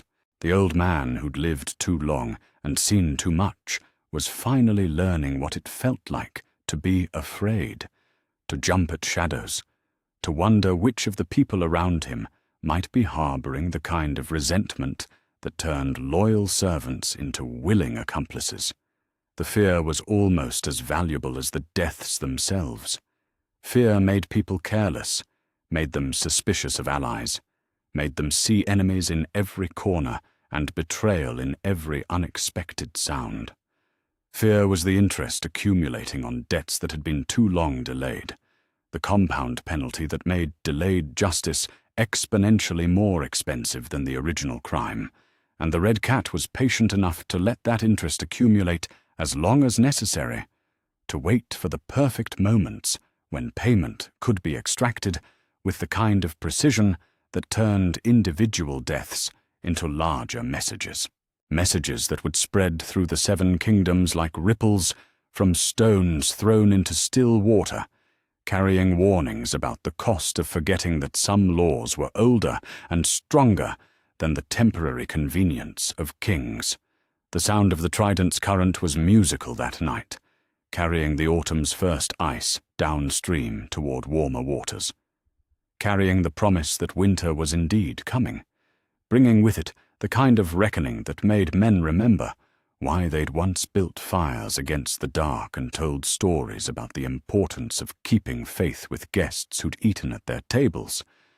The sound of justice, learning to be patient as stone and inevitable as the tide, learning to collect its debts with interest that compounded like snowfall, one crystal at a time, until the weight became too great for any structure to bear. Chapter 7. The Long Game. There's something peculiar about conducting business with the Queen of Thorns in a garden where every flower has been carefully chosen for its symbolic meaning. Roses that speak of love and betrayal in the same breath, larkspur that promises protection while warning of fickleness, foxgloves that offer healing and poison with equal generosity. Olenna Tyrell understood the language of such gardens the way most people understood their native tongues, and she'd arranged this particular conversation among blooms that suggested she knew exactly who Cat of the Canals really was. "You know," the old woman had said without preamble, gesturing with pruning shears that looked sharp enough to remove more than dead blooms. "I've been hearing the most fascinating stories about a woman called the Red Cat. Apparently, she's been teaching certain families about the importance of keeping faith with their guests." Catelyn had maintained her merchant's posture, respectful but not servile, attentive but not eager, while calculating how quickly she could reach the knife hidden in her sleeve. "Stories travel fast along the river roads, my lady, though I find people often add details that make the truth more entertaining." "Oh, I'm sure they do," Olenna had agreed with the kind of smile that could have cut glass. But the interesting thing about these particular stories is how consistent they've been. Messages left with bodies, a preference for crossbow bolts over swords, a certain precision in target selection that suggests someone with intimate knowledge of who was present at a particular wedding feast last year. The game had been delicate after that, a careful dance of implications and acknowledgements that never quite crossed the line into explicit confession. But by the end of their conversation, Catelyn had gained something she'd never expected to find in King's Landing, an ally who understood that sometimes justice required the kind of patience that outlasted kings and outlived dynasties. "The Tyrells remember their debts, child," Olenna had said, while cutting away a rose that had bloomed too early and would suffer for it when the cold returned. "House Frey cost us a great deal when they helped destabilize the Reach's trade relationships. If someone were conducting a careful audit of their business practices, they might find that certain accounts deserve investigation." The support hadn't come in the form of gold or soldiers. Olenna was too clever for such obvious assistance. Instead, it had come as information. Intelligence about which nobles were traveling where, which merchants could be trusted with sensitive cargo, which servants in great houses might be amenable to earning extra coin in exchange for observing their master's correspondence. Most importantly, she'd learned about Sansa. "Your daughter is alive," Olenna had said, with the careful tone of someone delivering news that could be either blessing or curse. "Married to Tyrion Lannister in what passes for a political alliance these days. The girl's being treated well enough, considering the circumstances, but she's essentially a hostage whose value depends on continuing to bear the Stark name." The knowledge had hit Catelyn like a crossbow bolt to the chest, relief that one of her children lived, rage that she was being used as a political tool, and something more complex, a recognition that her daughter's survival complicated the ledger in ways she'd never anticipated. Sansa wasn't just a victim to be rescued. She was an asset in a game where Catelyn's own actions could determine whether she remained valuable to her captors or became expendable baggage. That night, alone in her rented room above a tavern that catered to merchants and minor nobility, Catelyn had stared at the letter she'd been carrying for weeks without opening. A letter that had found its way to her through the Brotherhood's network, bearing the seal of Castle Black, and written in a hand she remembered from watching a boy practice his letters at Winterfell's high table.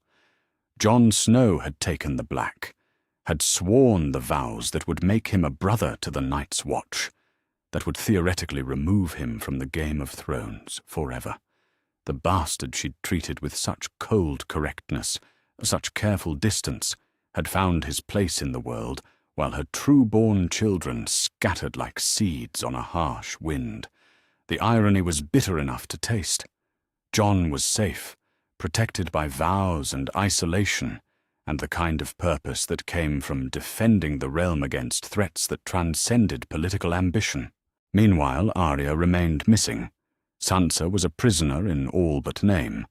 Bran and Rickon were presumed dead, and she herself had become something that would have horrified the woman who'd once sat beside Ned Stark in the Godswood and tried to understand what the old gods wanted from those who served them.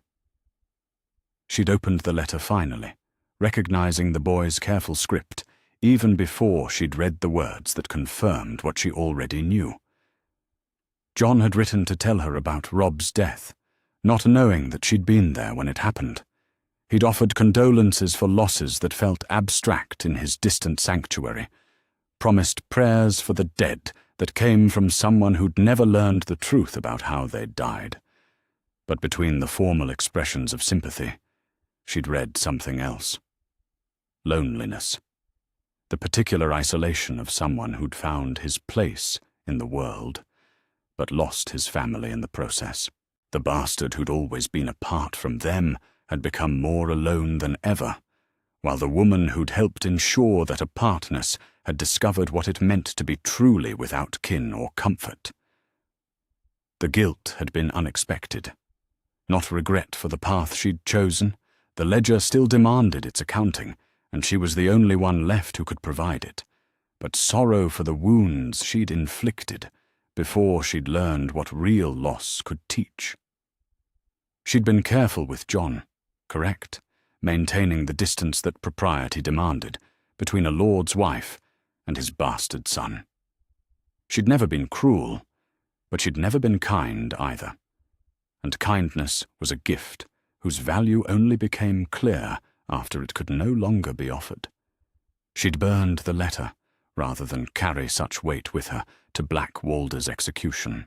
Finding him had required 3 weeks of patient surveillance, learning the patterns of a man who thought his distance from the twins made him safe from the consequences of family choices. Black Walder Frey had carved out a comfortable niche for himself in King's Landing, using his family connections to secure minor court positions while indulging in the kind of pleasures that were expensive enough to require regular influxes of gold from home. The brothel on the Street of Silk had been his favoured retreat, a place where discretion could be purchased along with companionship, and where a man could forget the weight of family obligations for a few hours, where he could drink wine that hadn't been tasted for poison and sleep in beds that weren't haunted by the ghosts of murdered guests. It had also been the perfect place for an accident. Terrible thing about Sir Walder, the proprietress had told the City Watch when they'd arrived to investigate reports of a disturbance. Heart gave out right in the middle of... well, you know. Happens more often than you'd think with gentlemen of his age. The excitement can be too much for some constitutions. The City Watch had been perfunctory in their investigation. Men died in brothels with predictable regularity, usually from causes that no one wanted to examine too closely. They'd noted the lack of obvious wounds, the peaceful expression on Black Walder's face, the absence of anything stolen from his person. Natural causes, brought on by overindulgence and poor health. Case closed. They hadn't found the thin blade she'd slipped between his ribs with surgical precision, angled upward to pierce the heart without damaging the skin enough to be obvious. They hadn't noticed the tiny puncture wound hidden beneath hair she'd carefully arranged after his death. They hadn't questioned why a man who'd reportedly been in good health that afternoon had suffered sudden cardiac failure without warning. But they had found the note pinned inside his purse, written in careful script and sealed with wax that bore the impression of a dire wolf. The North remembers. The Riverlands remember. The Crown remembers. Payment due. Word of Black Walder's death had reached the twins faster than ravens could fly, carried by merchants and travellers who'd heard about the mysterious message left with yet another Frey corpse. The Red Cat had expanded her hunting grounds beyond the Riverlands, had proven that distance from the family seat provided no protection from debts that accumulated interest across kingdoms. More importantly, the killing had sent ripples through the political networks that connected great houses to their agents in the capital. Black Walder had been useful to several lords who'd found his Frey connections valuable for certain kinds of business. His death wasn't just the loss of another family member. It was the severing of relationships that had taken years to cultivate. The intelligence networks were responding accordingly.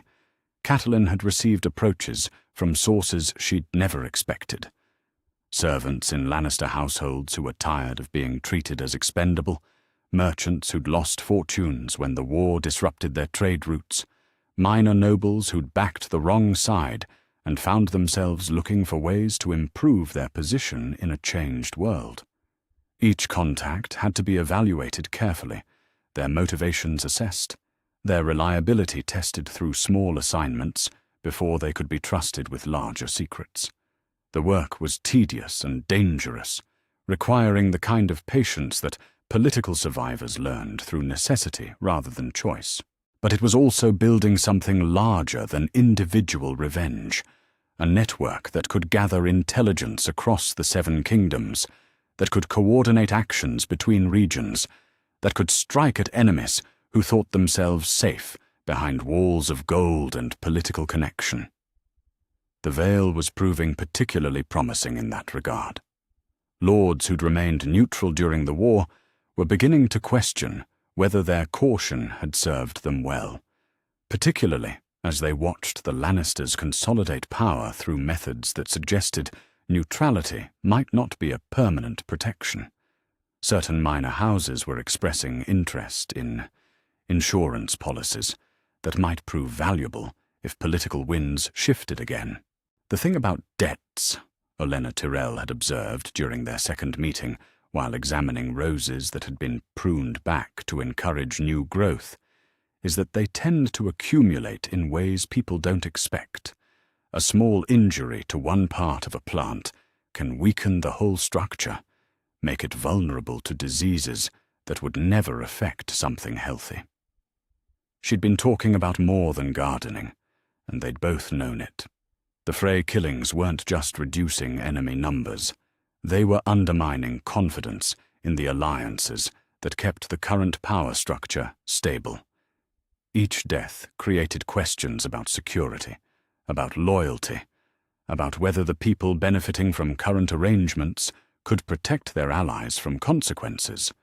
The game was expanding beyond anything Catelyn had initially envisioned, growing from personal revenge into something approaching systematic change. The ledger was becoming less about individual debts and more about rebalancing scales that had been distorted by years of war and betrayal. But expansion brought its own dangers.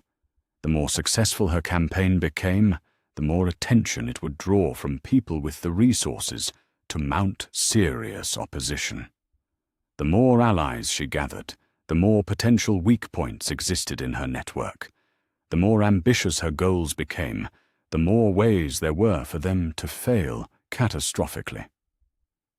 Standing at her window that night, looking out over King's Landing's sprawl of ambition and desperation, Catelyn could see the lights of the Red Keep in the distance.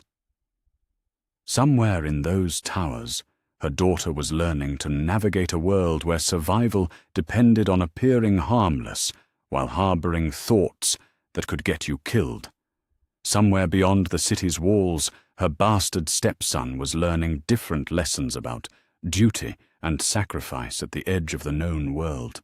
Both of them were products of choices she'd made or failed to make, consequences of the woman she'd been before she'd learned what loss could teach.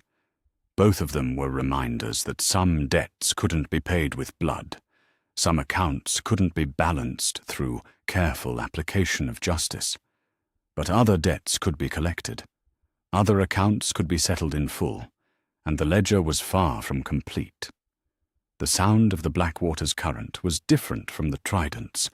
carrying the salt tang of the sea and the weight of a kingdom's ambitions, but it still spoke the same language of patience and persistence, of currents that carved new channels when the old ones became blocked, of water that always found its way to its ultimate destination, no matter how many obstacles appeared in its path. The sound of justice, learning to think in terms of kingdoms rather than castles, of dynasties rather than individual lives, learning to play the long game with the kind of patience that outlasted kings and outlived the people who thought themselves untouchable. The sound of debts accumulating interest across the 7 kingdoms, compounding like snowfall until the weight became too great for any structure to bear. Chapter 8. Winter is coming. There's a sound that snow makes when it's falling properly, not the wet slush of autumn pretending at winter, but the dry whisper of crystals that know they're here to stay. Catelyn heard that sound for the first time in months while standing at a crossroads south of the Trident, reading a letter that had travelled from Braavos in the hands of a merchant who specialised in the kind of cargo that asked no questions about its origins. The letter bore no signature, but the hand was one she knew from watching a child practice letters at Winterfell's high table, careful strokes that spoke of patience, learned through necessity, words chosen with the precision of someone who'd learned that careless speech could carry deadly consequences. The merchant who carries this knows the value of discretion, the letter read. A girl has found teachers who appreciate her particular talents. She learns new names every day, new faces, new ways of being no one at all. But sometimes, when the moon is dark and the city sleeps, she remembers being someone else. She remembers a mother who taught her to sew and a father who let her keep a sword. Tell them if you see them that winter roses still bloom in the strangest places. Arya, alive. Learning things in Braavos that would either save her or damn her, depending on how well she remembered the difference between wearing faces and losing the person beneath them. Another child scattered to the winds, another piece of the family that had once gathered around Winterfell's high table to share meals and argue about lessons and plan for futures that had never come to pass. The knowledge should have brought relief, but it brought something more complex instead. A recognition that while she'd been balancing ledgers and collecting debts in the Riverlands, her daughter had been learning her own lessons about justice and survival in the canals and temples of a city that turned murder into art. They were becoming similar creatures, she and Arya. Both learning to wear faces that weren't their own, both discovering that survival sometimes required becoming someone their former selves wouldn't recognize, both finding that the world had little patience for stark honor, but endless appetite for the kind of practical justice that came from sharp steel applied with surgical precision. The thought had disturbed her more than any death she'd dealt or witnessed since leaving the twins. She'd told herself that her path was necessary, that someone had to answer for what had been done to her family, that debts left unpaid only encouraged further betrayals. But if her choices were pushing her toward becoming something that could be mistaken for what her daughter was learning in Braavos, perhaps the ledger was demanding a price she hadn't anticipated paying. The confrontation with Walder Frey's grandsons had crystallized the decision for her. She'd been returning from a meeting with one of her Vale contacts when she'd spotted them at the ford, where the river road crossed a tributary of the Trident. 4 young men wearing Frey colours, travelling with the kind of light escort that suggested they felt safe in their own territory. Safe enough to stop for a midday meal beside waters that had carried their grandfather's victims downstream only months before. Petter Frey, Dickon Frey, and 2 cousins whose names she'd memorised from her ledger along with their crimes. All of them had been in the Great Hall that night, had raised cups to toast her son's murder, had smiled while northern blood soaked into the rushes beneath their feet. All of them had thought their distance from the Red Wedding's immediate aftermath meant they were safe from its consequences. They'd been wrong. The attack had come from 3 directions simultaneously. Catelyn from the willows upstream, Tom Seven-Strings, and 2 Brotherhood men from the rocks downstream, coordinated with the kind of precision that came from months of working together against common enemies. The element of surprise had been total, the execution swift enough that none of the young Freys had time to reach their weapons before steel found their throats. But it was what happened afterward that had given her pause. That's 4 more names crossed off, Tom had said, with satisfaction, while they'd searched the bodies for intelligence that might prove useful. 4 fewer Freys to worry about when the final reckoning comes. 4 fewer sons who'll never go home to their mothers, one of the Brotherhood men had added, though his tone suggested he was testing the waters rather than expressing genuine regret. Catelyn had looked down at the youngest of the dead men, Dickon Frey, barely 18 and still soft around the edges despite his participation in mass murder. He'd probably joined the toast to show loyalty to his family rather than from personal conviction. Probably raised his cup because he'd been afraid of seeming weak in front of his elders rather than because he'd harbored genuine hatred for the Starks. Probably, but probably wasn't certainty, and the ledger demanded certainty. The ledger demanded that debts be paid in full, that accounts be balanced without regard for the age or motivations of the debtors. The ledger had no patience for mercy that could be mistaken for weakness. The problem was that she was starting to have patience for it herself. How many more? She'd asked Tom while they'd arranged the bodies in the positions that would send the clearest message to whoever found them. How many names are left on our list? 23 Freys who were definitely in the hall that night, Tom had answered without hesitation. Another dozen who were probably involved in planning. Maybe 8 or 10 who knew what was going to happen but didn't try to stop it. 43 names. 43 debts. 43 people who would have to die before the ledger could be considered balanced. 43 families who would mourn losses. Children who would grow up without fathers. Wives who would wonder what sins their husbands had committed to earn such justice.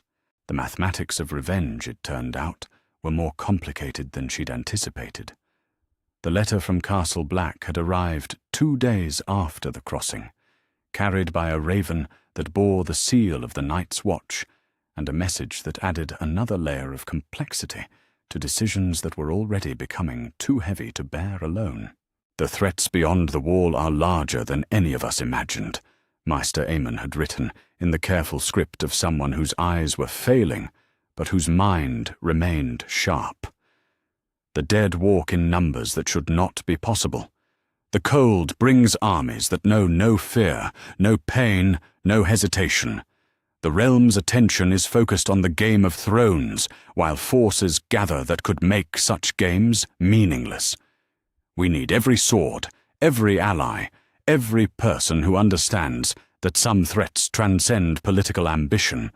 The blood of old kings runs in strange places, and destiny has a way of calling its debts when kingdoms hang in the balance. The message had been addressed to Jon Snow, but it had been meant for anyone who might have influence with the scattered remains of the northern resistance. Maester Aemon was old enough to remember when Targaryens had ruled through dragons and prophecy, wise enough to understand when new kinds of dragons might be needed to face old kinds of darkness. It was also a reminder that while she'd been focused on balancing personal accounts, larger ledgers were accumulating entries that would make individual grievances seem trivial by comparison. The Game of Thrones continued to consume the kingdom's attention, while threats that predated kings and kingdoms gathered strength beyond the wall. Thoros had been the one to finally speak the question that had been haunting her thoughts for weeks. Are we helping the realm or just satisfying our own need for justice? he'd asked during one of their planning sessions, while they discussed targets and timing for the next phase of operations. Because if the dead are really walking beyond the wall, if there's an army gathering that makes our local wars look like children's games, then maybe we should be asking whether our resources are being used in the right places. You think we should abandon the mission? Catelyn had asked, though she'd known the question was more complex than simple abandonment. I think we should ask whether killing Freys is the best way to serve the realm, Thoros had replied carefully. Whether justice for past crimes is worth more than preparing for future threats, whether the Red Cat's legend might be more valuable pointing north than continuing to point at the twins. The question had forced her to confront something she'd been avoiding since the night she'd crawled out of the Trident with her son's blood under her fingernails. The ledger she'd been balancing wasn't just about justice for House Stark. It was about proving to herself that she was still capable of protecting something, still able to prevent the complete dissolution of everything she'd once held sacred. But what if protection meant more than revenge? What if the best way to honor her dead son was to ensure that the realm he'd died trying to rule survived the threats that were gathering beyond its borders? The letter that had decided the matter had come from an unexpected source.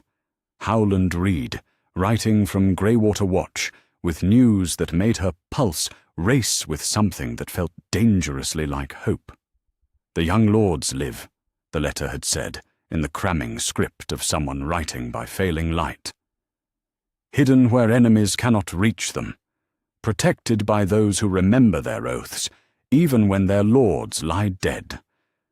The wolf blood runs strong in both boys, but they are learning wisdom that comes from surviving rather than conquering. They ask for their mother when the nightmares wake them, wondering if the cold waters carried her beyond the reach of love as well as law. A word from the living might heal wounds that time alone cannot close. Bran and Rickon, alive, hidden in the wetlands, where armies bogged down and search parties lost themselves in mists that seemed to shift with purpose rather than wind, protected by people who'd served House Stark for centuries, who understood that some loyalties transcended death and defeat. Her youngest sons, who'd probably given her up for dead, who'd been learning their own lessons about survival, while she'd been learning hers about justice. Boys who'd asked for their mother while she'd been asking for blood, who'd needed comfort while she'd been providing retribution to people who couldn't appreciate its precision. The mathematics of family, it turned out, were more complicated than the mathematics of revenge. Standing at the crossroads, with snow beginning to dust the ground and winter settling into the bones of the kingdom, Catelyn found herself holding two paths in her mind, like scales that refuse to balance. The path of the ledger, which led toward the systematic elimination of everyone who'd wronged her family, who'd violated the sacred laws of hospitality, who'd thought their crimes could go unanswered. The path of the mother, which led toward reunion with children who were still alive, still in need of protection, still capable of building something new from the ashes of what had been destroyed.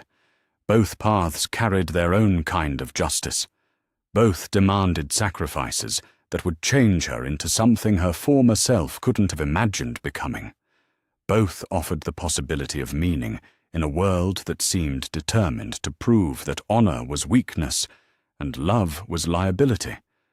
But only one path led toward winter roses blooming in strange places. Only one offered the chance to gather scattered seeds and help them grow into something that could survive the cold that was coming. The sound of snow continued its dry whisper, promising storms that would bury old grudges beneath drifts too deep for easy excavation. The sound of time passing, of seasons turning, of choices that couldn't be postponed indefinitely. The sound of winter coming, whether the realm was ready for it or not, bringing with it the kind of reckonings that made individual debts seem small by comparison. The sound of a mother learning to choose between the children she'd lost and the children she might still save, between the justice that looked backward and the love that pointed toward whatever future might still be possible. The sound of the ledger, for the first time since the Red Wedding, being asked to balance accounts that couldn't be settled with blood alone. Chapter 9. The Mother's Choice. The sound of ice forming on water is different from any other kind of silence, not the brittle crack of winter claiming what was once free-flowing, but the subtle whisper of transformation, liquid becoming solid, movement becoming stillness, the possible becoming fixed. Catelyn heard that sound in the early hours before dawn, standing beside the God's Eye, while her assembled forces prepared for what would either be their greatest victory or their final failure. 200 men. Brotherhood fighters who'd learned to make darkness their ally, surviving Stark soldiers who'd spent months dreaming of this moment, river lords who'd finally decided that neutrality was another word for cowardice. All of them gathered at Harrenhal like a parliament of ghosts, drawn by the promise that tonight the Red Wedding would finally receive its answer. The plan was elegant in its simplicity. Coordinated strikes at dawn, when the twins' guards would be changing shifts and their attention scattered by the mundane business of morning routines. Infiltration teams to secure key positions, archers to eliminate sentries, assault groups to breach the walls at 3 points simultaneously. The kind of operation that would succeed through precision and timing rather than overwhelming force. Walder Frey would die in his bed, surrounded by the heads of the direwolves he'd thought to mock. His sons and grandsons would follow him into whatever judgment awaited men who'd violated the most sacred laws of hospitality. By sunset, the twins would fly different banners, and the realm would understand that some debts could not be ignored indefinitely. It should have been perfect. It would have been perfect if not for the raven that arrived while she was making final preparations for her own part in the assault. The message bore Castle Black's seal, written in a hand she recognized despite the obvious haste with which it had been composed. Jon Snow, writing not as the bastard she'd treated with careful distance, but as a commander facing the kind of crisis that stripped away pretense and demanded truth. The Watch faces mutiny from within and threats from beyond, the letter read. Brothers who should stand together plot against lawful command. The dead walk in numbers that should not be possible. Old enemies mass for war, while we tear ourselves apart with suspicion and fear. I would not ask for aid from those who have their own battles to fight. But the realm's survival may depend on unity we have forgotten how to achieve. The North remembers its debts to all who served House Stark, regardless of the name they bore while serving. The last line had been underlined twice, as if Jon had understood exactly who might read his words and what weight they might carry for someone struggling to balance competing loyalties. She'd read the message 3 times before its full implications became clear. Jon wasn't just asking for help. He was offering forgiveness for years of coldness, acceptance she'd never thought to earn, acknowledgement that the bastard had grown into something larger than the narrow definitions that had once confined him. He was also reminding her that while she'd been focused on settling old scores, new threats were gathering that made personal vendetance seem small by comparison. "My lady?" Harwin's voice had interrupted her thoughts. "The men are asking about final orders. Do we proceed at dawn?" Catelyn had looked up from the letter to find her assembled army waiting for direction. Men who'd followed her across the riverlands, who'd learned to trust her judgment, who'd sacrificed comfort and safety for the promise that their losses would be properly avenged. Men who deserved better than a commander whose attention had been divided at the moment when focus mattered most. "Give me an hour," she'd said. "There's intelligence I need to evaluate before we commit to the assault." The intelligence had come from an unexpected source, Rosalind Frey herself, sending word through the network of servants who'd been carefully cultivated over months of patient recruitment. Information that changed everything about the risk calculations for their planned operation. "They're keeping Lord Edmure in the tower cell," the message had explained in Rosalind's careful script. "Grandfather's ordered that he be moved to the Great Hall if the castle comes under attack. Says he wants the Tully Lord where enemies can see what happens to rebels who don't know when they're defeated. The guards have explicit orders to kill him if the walls are breached." Edmure, her brother, the last adult male of House Tully, the man who should have been leading the Riverlands resistance instead of rotting in a cell while his sister planned operations that could get him killed. The man whose rescue had been one of her secondary objectives, now revealed as an impossible goal that could only be achieved by abandoning the primary mission entirely. The mathematics of choice, it turned out, were the cruelest kind of accounting.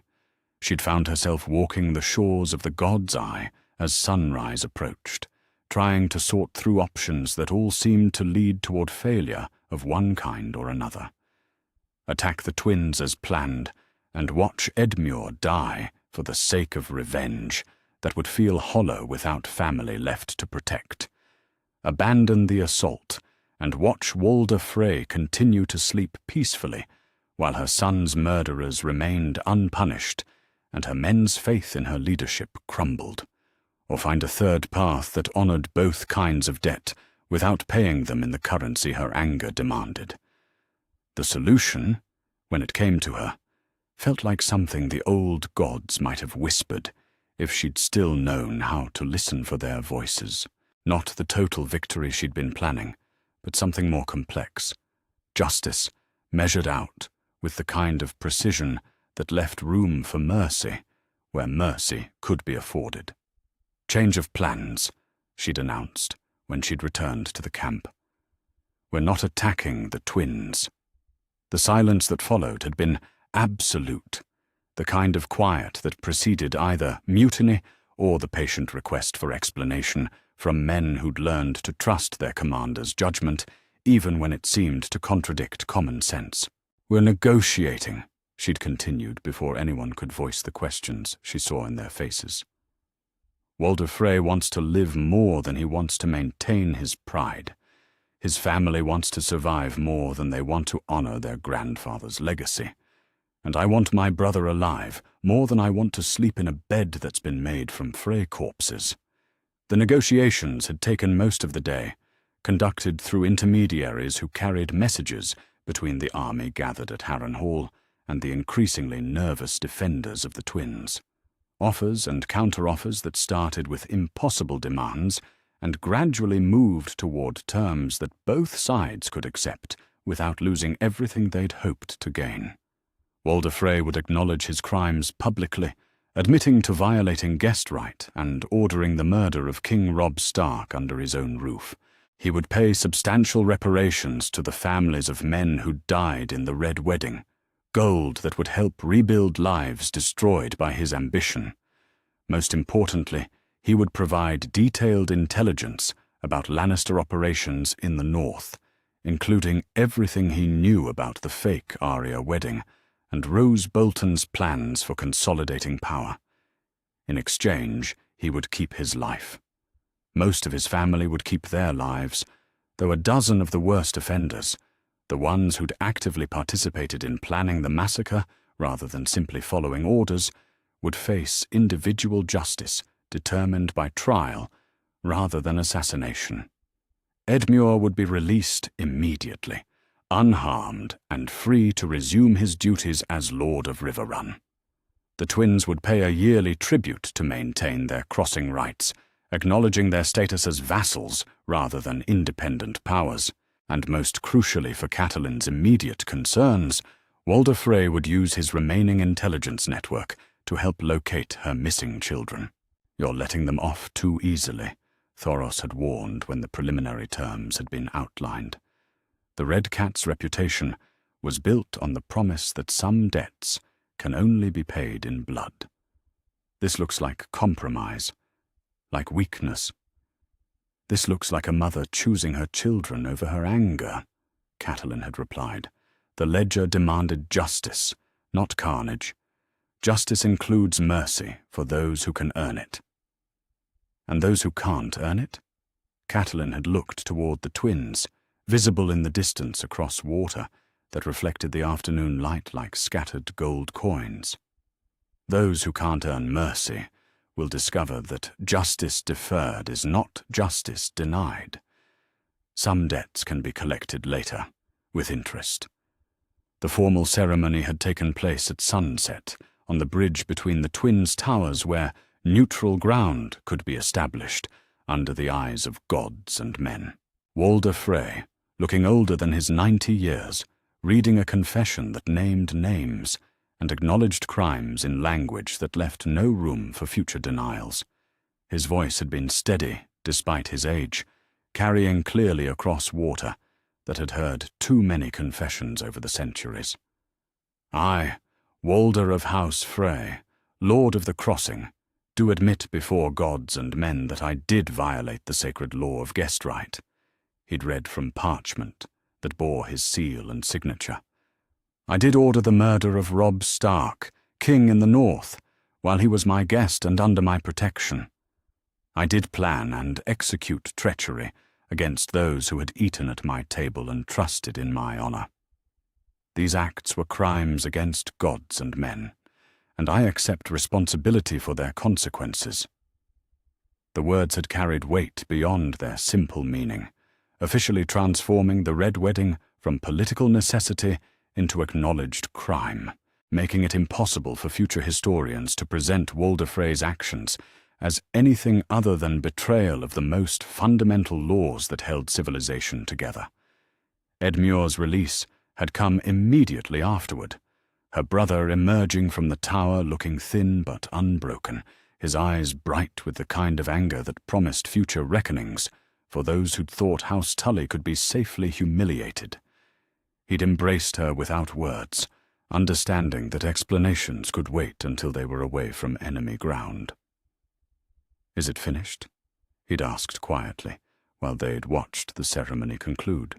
"The ledger is balanced," Catelyn had replied, though both of them knew that balance didn't necessarily mean closure. Some debts have been paid in full, others have been restructured for future collection. And the children? Still scattered, still in need of gathering. She'd looked toward the north, where Jon Snow was learning his own lessons about leadership and sacrifice at the edge of the known world. Still worthy of a mother's attention, if that mother can remember how to love as fiercely as she's learned to hate. The journey back to Harrenhal had been quiet, men who'd prepared for glorious battle, trying to understand victory that looked more like negotiation than conquest.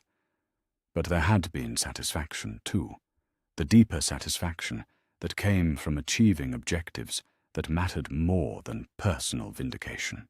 The Brotherhood had begun dispersing that night, some heading north toward rumors of gathering darkness beyond the wall, others moving south to continue their work of balancing scales in regions where negotiation wasn't possible. Thoros had lingered long enough to offer his own assessment of the day's work. "The Red Cat is dead," he'd said, without obvious regret. "But perhaps something better has taken her place. Something that knows when to sheathe claws, and when to remember that mothers protect rather than simply punish." "What will you do now?" Catelyn had asked. "Follow the flames where they lead," Thoros had replied, with the kind of smile that suggested he'd found his own form of peace. "They seem to be pointing north lately, toward places where the real war is being fought. Places where justice means standing against darkness rather than collecting payment for old slights." He'd been right, she'd realized. The Game of Thrones would continue its endless cycles of betrayal and revenge, but larger forces were moving that made such games seem trivial by comparison. Her son had died trying to play by rules that his enemies had discarded. But perhaps his death could serve a purpose larger than the one he'd intended. The sound of ice forming continued through the night, water learning to be still rather than flowing, movement becoming memory.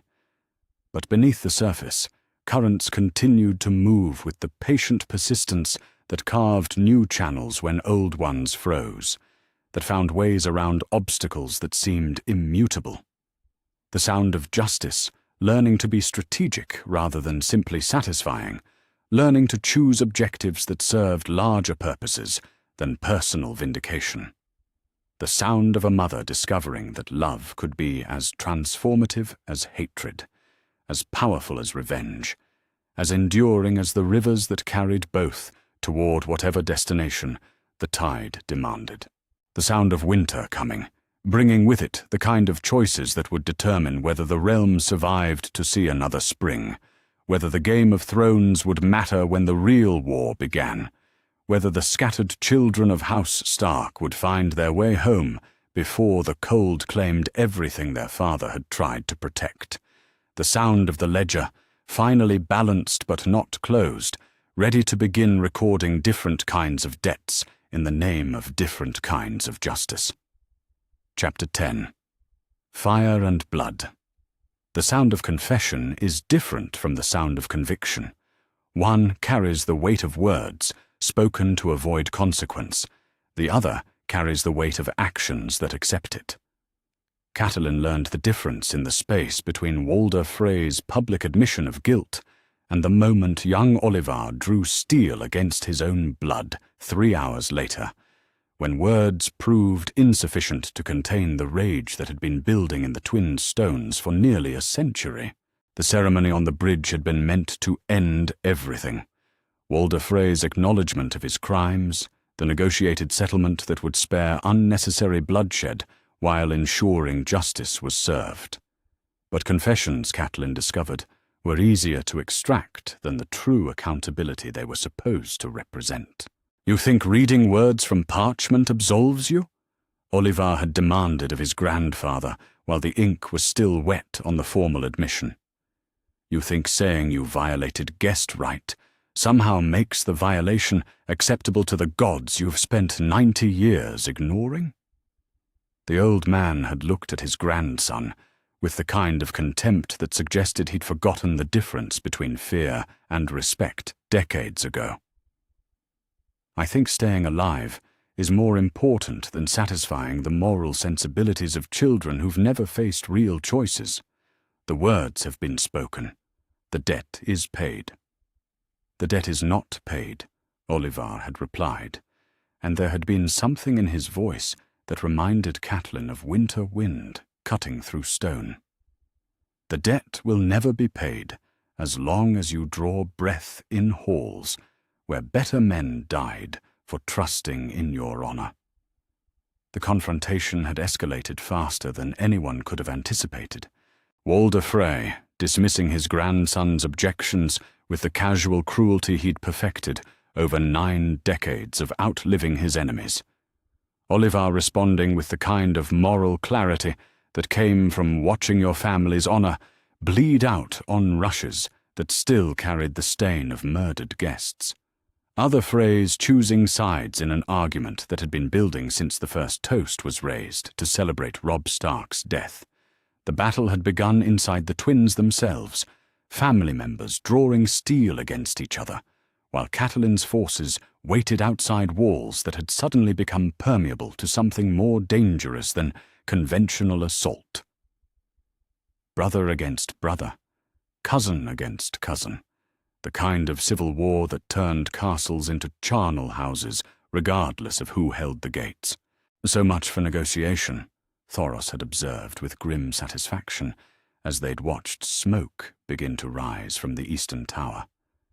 "Sometimes blood calls for blood. No matter how carefully you try to balance the scales with words." Catelyn had felt something that might have been relief, though she hadn't been willing to examine the feeling too closely. The careful restraint she'd imposed on herself, The measured justice she'd tried to substitute for raw vengeance had been swept aside by forces she'd helped set in motion but couldn't ultimately control. The Freys were destroying themselves from within, and her conscience was clear of responsibility for what their family's guilt had finally demanded. "Take the walls," she'd ordered her assembled forces. "Secure Edmure. Find the evidence we need about the conspiracy. But remember, we're here for justice, not slaughter. Some of the people inside those walls opposed what happened at the Red Wedding. They deserve protection, not punishment." The assault had proceeded with the kind of surgical precision that only came from months of planning and preparation. Brotherhood fighters scaling walls that had been weakened by internal conflict, Northern loyalists pouring through gates that had been left undefended by Freys, more concerned with settling family grievances than repelling external enemies. The kind of coordinated operation that succeeded because its enemies were too busy fighting each other to mount effective resistance. Catelyn had found herself in Walder Frey's private chambers, while chaos consumed the rest of the castle, standing over a man who looked older than his years and smaller than his reputation. The Lord of the Crossing, who'd outlived 8 wives and dozens of enemies, reduced to a frail figure cowering behind furniture that couldn't protect him from the judgment he'd spent months trying to avoid. "You came for your confession," he'd said, with the kind of bitter satisfaction that suggested he'd known this moment was inevitable from the night she'd escaped the Red Wedding. "You heard me admit my crimes in front of gods and men. What more do you want?" "I want you to understand," Catelyn had replied, moving closer while he'd pressed himself against the wall like a cornered animal. "I want you to know what you took from the world when you decided that your wounded pride was worth more than the laws that hold civilization together. I took a king who thought he was clever enough to play games with his betters," Walder had snarled, showing the kind of defiance that had sustained him through 9 decades of accumulating enemies.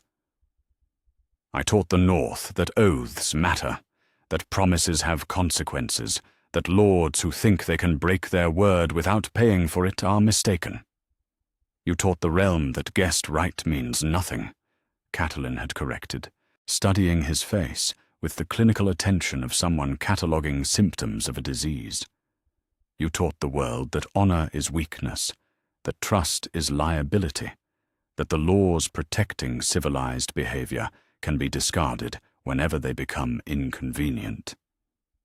She'd been reaching for the knife at her belt when Oliver Frey had appeared in the chamber's doorway, his sword bloody and his face carrying the kind of expression that came from discovering exactly what kind of man he'd spent his life serving. "Grandmother," he'd said to Catelyn with careful formality, though she'd never been any such thing to him. "I need to speak with my grandfather about family business. Private family business." Catelyn had looked between the young man and the old one, understanding in an instant what kind of conversation was about to take place. What kind of justice was about to be administered by someone with a better claim to the right of judgment than any outsider could possess. "The ledger demands," she'd begun. "The ledger will be balanced," Oliver had interrupted, raising his sword to point directly at Walder Frey's chest. "But some debts can only be paid by family to family. Some accounts can only be settled by those who shared the shame of what was done in their name." She'd left them alone in the chamber, understanding that some forms of justice were too personal to be witnessed by strangers. Understanding that the boy who'd helped her escape the Red Wedding had grown into a man who could no longer live with the weight of his family's crimes. Understanding that sometimes the most fitting punishment for betraying guest right was being denied the protection of kinship when your own blood finally turned against you. The sound that had echoed from the chamber minutes later had been brief and final, carrying the kind of terrible certainty that came from accounts being closed by those with the moral authority to demand payment in full. When she'd returned to the chamber, she'd found Walder Frey dead on the floor, with Oliver kneeling beside him, the young man's face wet with tears that might have been grief or relief, or some combination of emotions too complex for simple naming. "It's finished," he'd said without looking up. "The debt is paid. The family's honor is not restored, but no longer actively poisoned by the presence of the man who corrupted it." "What will you do now?" Catelyn had asked. "Rebuild," Oliver had replied, finally meeting her eyes. "Spend the rest of my life trying to make the Frey name mean something other than betrayal. Ensure that the next generation learns about Guest right from its violation rather than its observation." The evidence they'd discovered in Walder Frey's private study had proved as damning as she'd hoped. Letters from Tywin Lannister that detailed not just the Red Wedding conspiracy, but the broader campaign to systematically eliminate Northern resistance through methods that violated every principle of honorable warfare. Correspondence with Rose Bolton that discussed the fake Arya wedding as part of a larger plan to legitimize conquest through forced marriages and fabricated bloodlines. Most importantly, intelligence about the scope of the conspiracy that had consumed her family. Names of Northern lords who'd been marked for elimination, lists of Stark loyalists who'd been systematically hunted down, details about the propaganda campaign that had convinced the realm that House Stark's destruction was both necessary and justified. "This is bigger than the Red Wedding," Edmure had observed while they'd reviewed the documents in what had once been Walder Frey's private council chamber. "This is evidence of a systematic campaign to destroy not just your family, but the entire power structure that kept the North independent. Which is why it needs to reach the right people," Catelyn had agreed. "People who understand that what happened to House Stark could happen to any family that becomes inconvenient to the current regime." The rescue of her brother had been almost anticlimactic after everything else that had transpired. Edmure had been found in the tower cell exactly where Roslyn's intelligence had indicated, guarded by men who'd been more concerned with the battle raging in the courtyard below than with maintaining security around a prisoner who'd suddenly become irrelevant to their family's survival. "I knew you'd come," he'd said when she'd found him, though his smile had carried the kind of weariness that suggested he'd also prepared himself for the possibility that rescue might never arrive. "Though I have to admit, I expected more shouting and less internal Frey warfare." "Plans changed," Catelyn had replied. "Sometimes justice administers itself once you provide the proper encouragement." Several Freys had indeed proven themselves worthy of protection rather than punishment. Roslyn, obviously, who'd risked her own safety to provide intelligence that had made the operation possible. But also a handful of others who'd actively opposed their family's participation in the Red Wedding, or who'd worked to minimize its brutality within the constraints of their powerless positions. "What happens to them?" Edmure had asked, as they'd prepared to leave the twins for what Catelyn suspected would be the last time. "They rebuild," she'd said, looking back at the towers that had hosted so much betrayal and bloodshed over the centuries. "They learn to make their name mean something other than treachery. They discover whether redemption is possible for people willing to work hard enough to earn it." The journey back to River Run had been quiet. Men who'd expected glorious battle trying to process victory that had come through family destruction rather than external conquest. But there had been satisfaction too, the deeper satisfaction that came from watching justice emerge from sources that couldn't be corrupted by outside influence. "The realm will remember this," Thoros had said, as they'd crossed the bridge that would take them away from the twins forever. Not just the Red Wedding, but its aftermath. The price that was paid for violating guest right. and the example that was set for anyone else who thinks such violations can go unanswered indefinitely. "Good," Catelyn had replied, though her attention was already turning toward other concerns. "Let them remember. Let them understand that some debts accumulate interest that compounds beyond what the original debtors can afford to pay." But her ledger, finally balanced after months of careful accounting, was ready to record different kinds of entries. Debts of love rather than vengeance, obligations of protection rather than punishment, accounts that measured success in lives saved rather than enemies destroyed. The sound of water flowing under the bridge had been different from the ice-whispered silence she'd grown accustomed to over the winter months. Warmer somehow, carrying the promise of spring and the possibility of new growth from ground that had been frozen too long. The sound of time moving forward rather than backward, of currents that carved new channels instead of dwelling on old ones. The sound of justice learning to look ahead rather than behind, learning to plant seeds instead of simply harvesting consequences. The sound of a mother discovering that protection could be as powerful as revenge, that building something new could matter more than destroying something old. The sound of the ledger, finally closed on accounts that had consumed too much of her attention for too long, ready to begin recording different kinds of debts in service of different kinds of hope. The sound of winter ending, bringing with it the promise that some things could indeed be rebuilt from ashes, that some families could indeed find their way back to each other if they remembered what had always mattered most. Chapter 11. The Price of Justice. There's a particular quality to silence that comes after violence has spent itself, when the immediate crisis has passed, but its consequences still echo in empty spaces where voices should be. Catelyn discovered this silence in the great hall of the twins 3 days after Walder Frey's death, sitting at a high table that had hosted the Red Wedding and trying to understand what victory was supposed to feel like when it came at such a cost.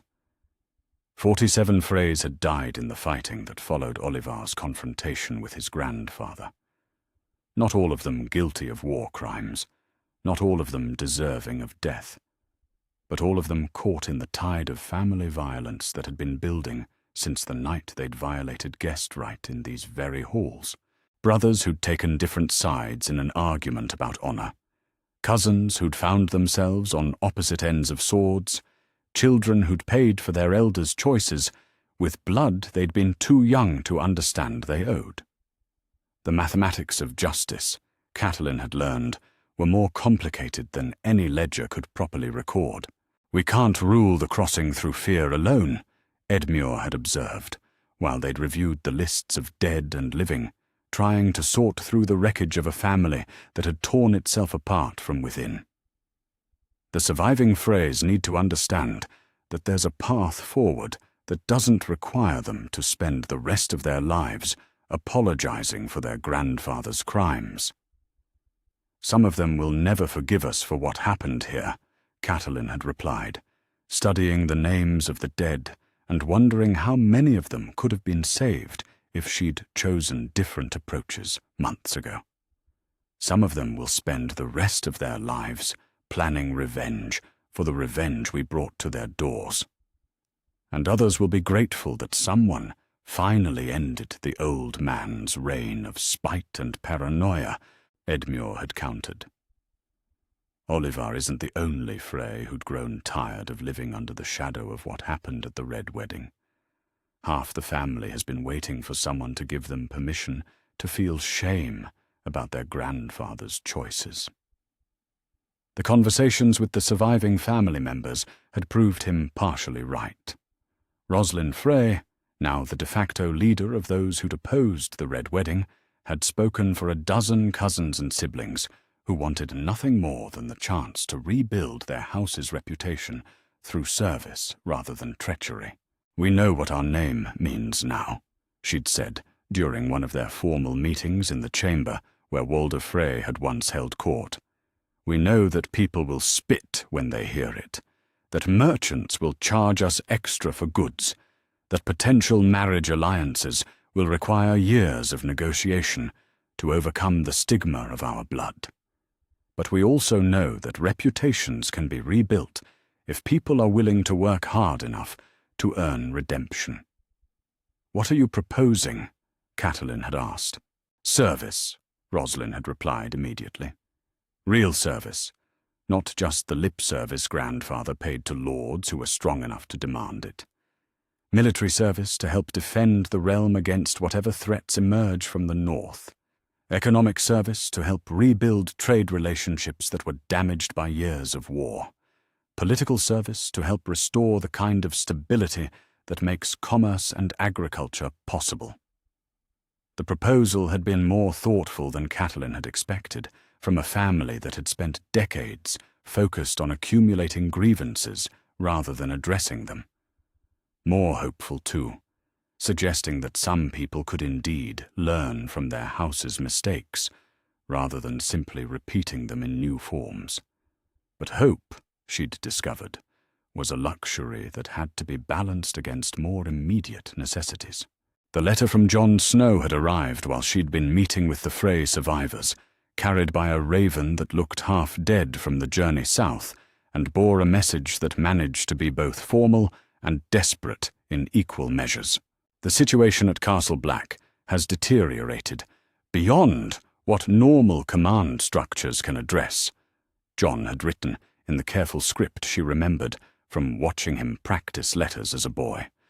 "Brothers who should stand together, plot mutiny against lawful orders. The threat from beyond the wall grows daily while we weaken ourselves with suspicion and fear.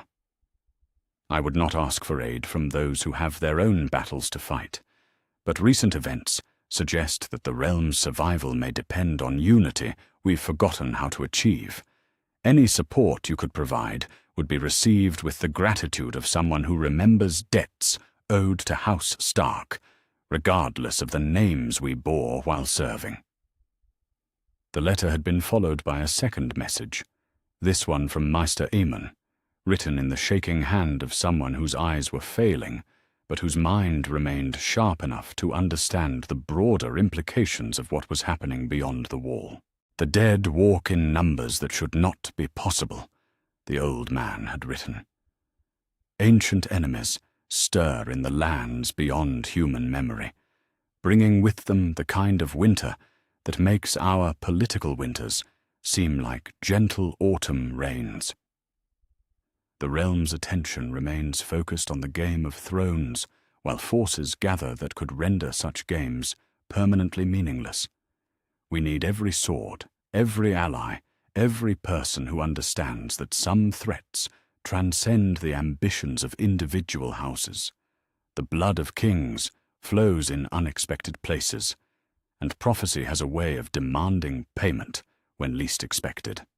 Reading the messages, Catelyn had felt something shift in her chest like ice breaking on a frozen river. The ledger she'd spent months balancing suddenly seemed small compared to accounts that threatened the survival of everything she'd been fighting to protect.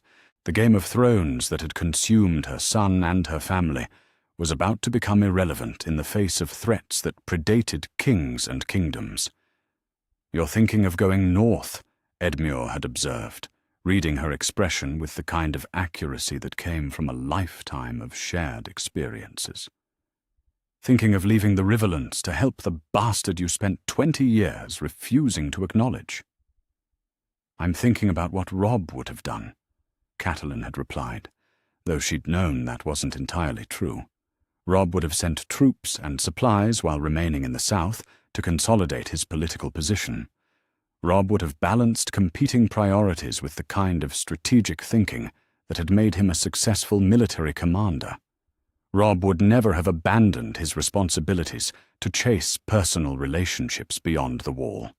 But Robb was dead, killed by men who'd thought political advantage was worth more than sacred laws.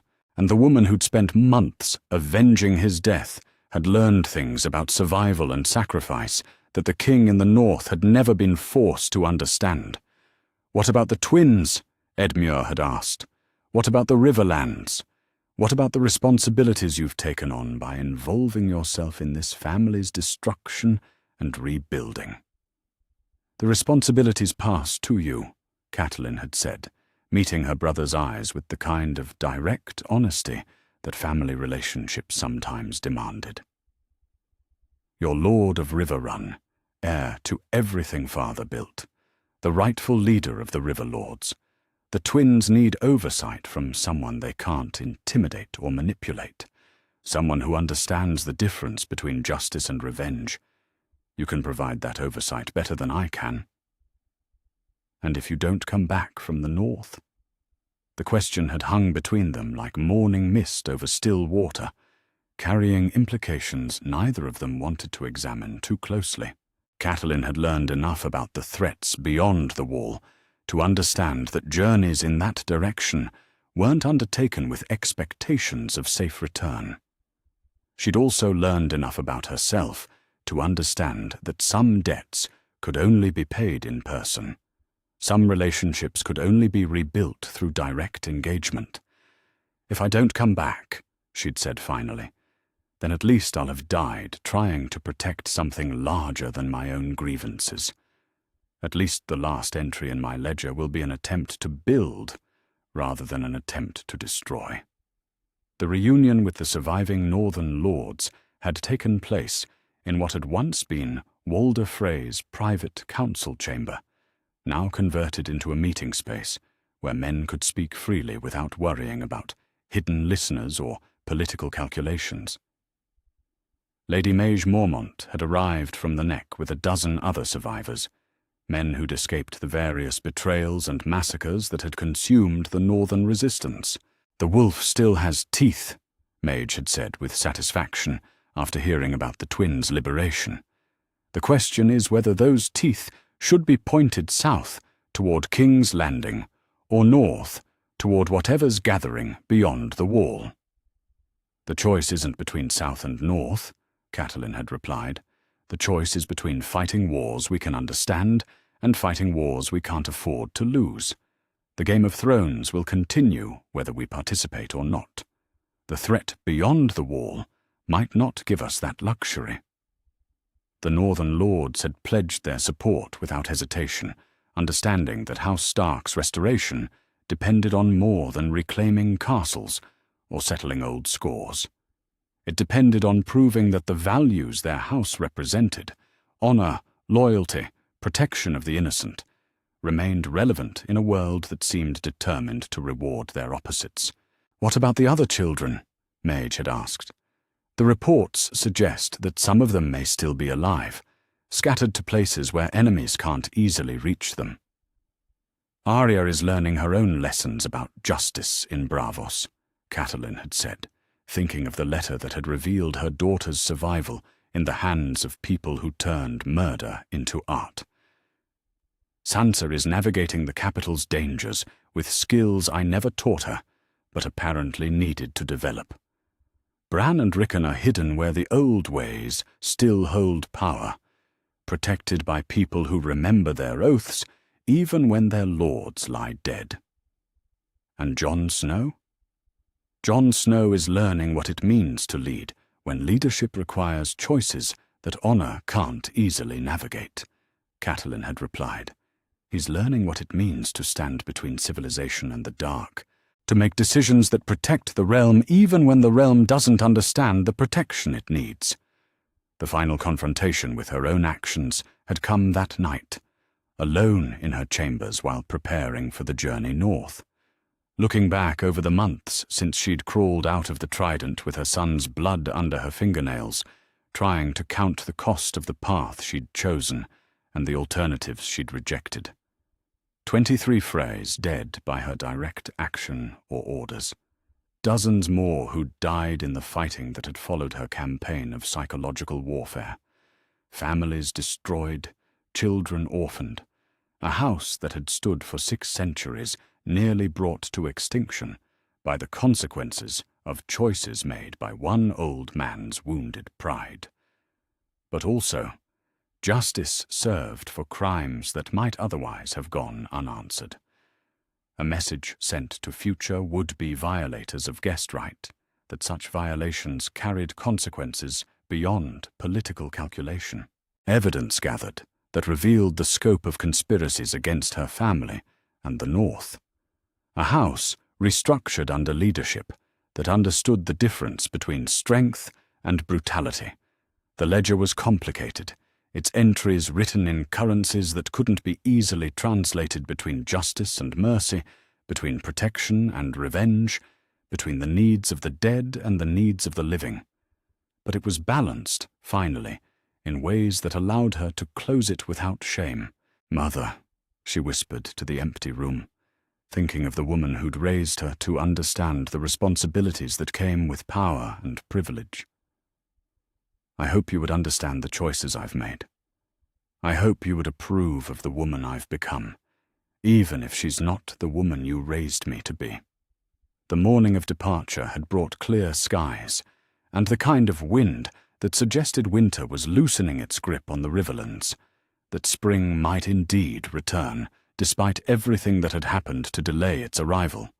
Catelyn had stood on the bridge between the twins' towers one final time, looking down at water that had carried so much blood and betrayal downstream over the centuries.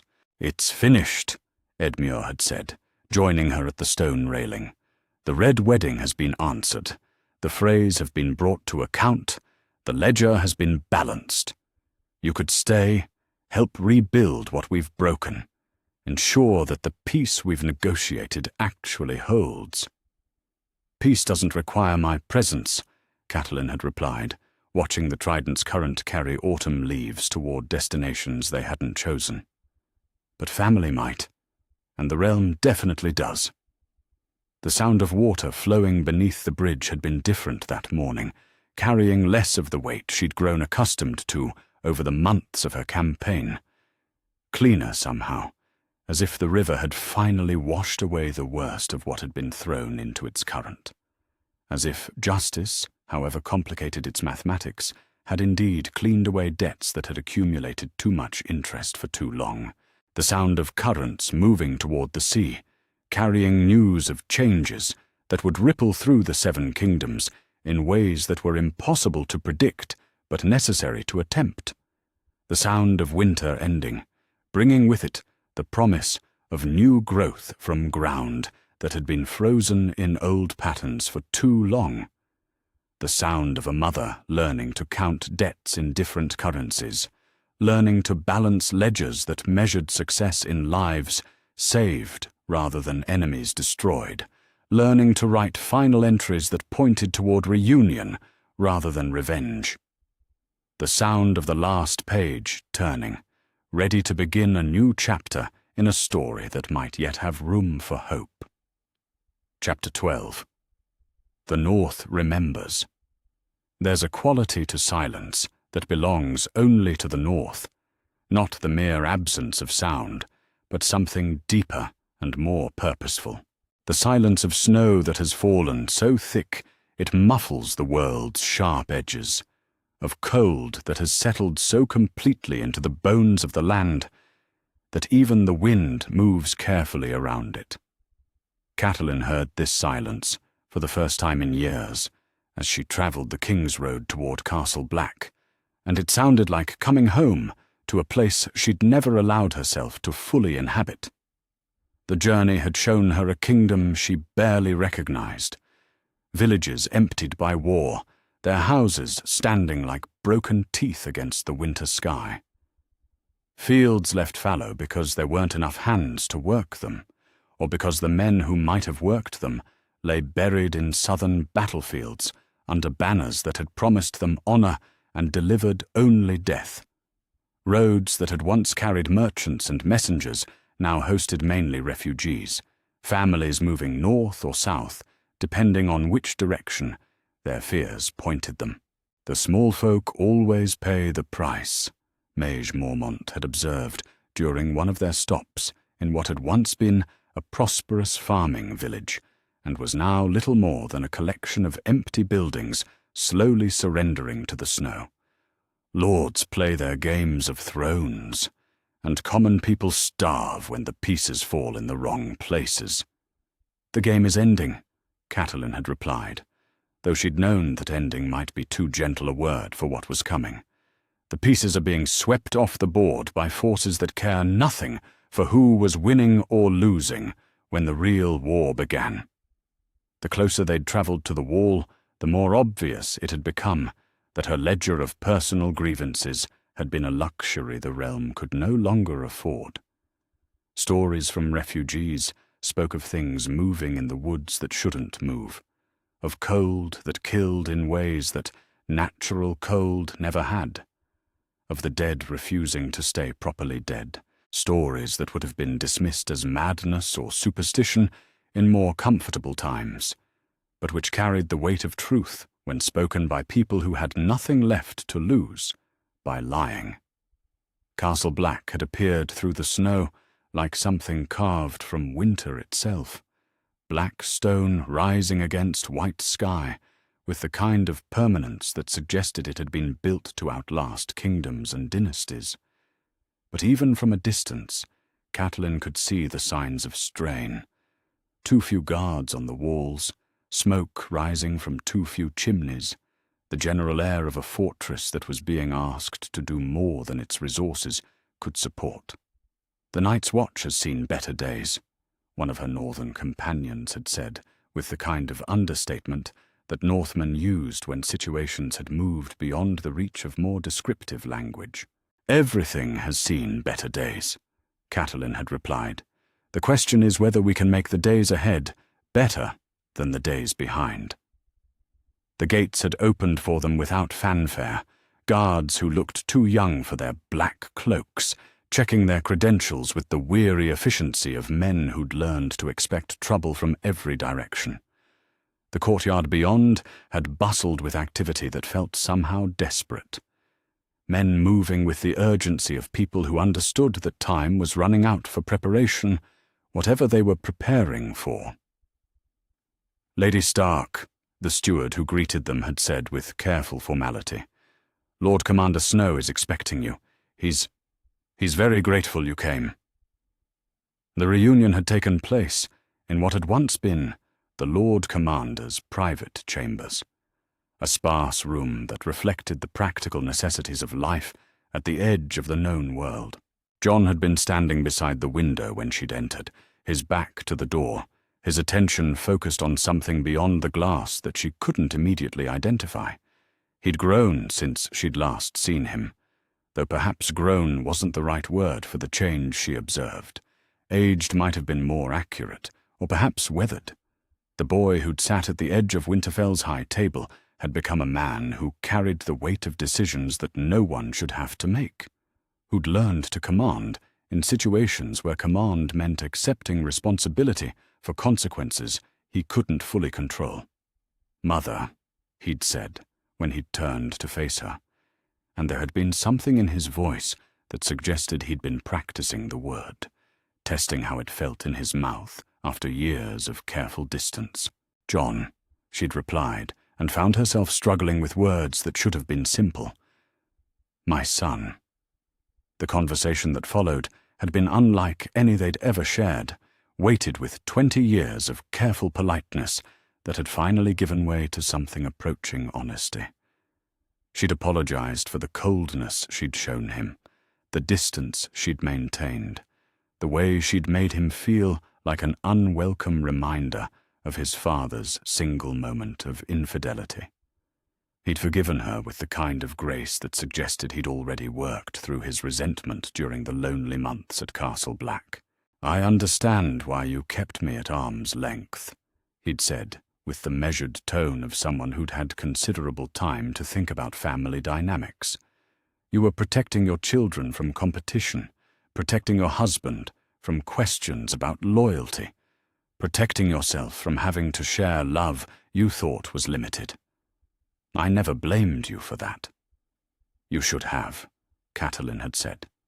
"I was wrong. About you, about what love costs, about what family means. I was so busy protecting what I thought I had that I never learned to appreciate what was actually there. We all make choices based on the information we have at the time, John had replied, moving to pour wine from a pitcher that looked like it had seen better days. The important thing is learning from those choices when we're given the chance to make better ones. The wine had been sour, probably made from grapes that had never seen proper sunshine, but it had served its purpose of marking the moment when old grievances were finally set aside in favor of more pressing concerns.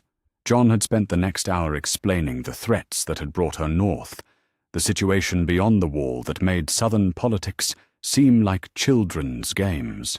The dead walk, he'd said, with the matter-of-fact tone of someone reporting weather conditions. Not just a few corpses animated by hedge magic, but armies of them.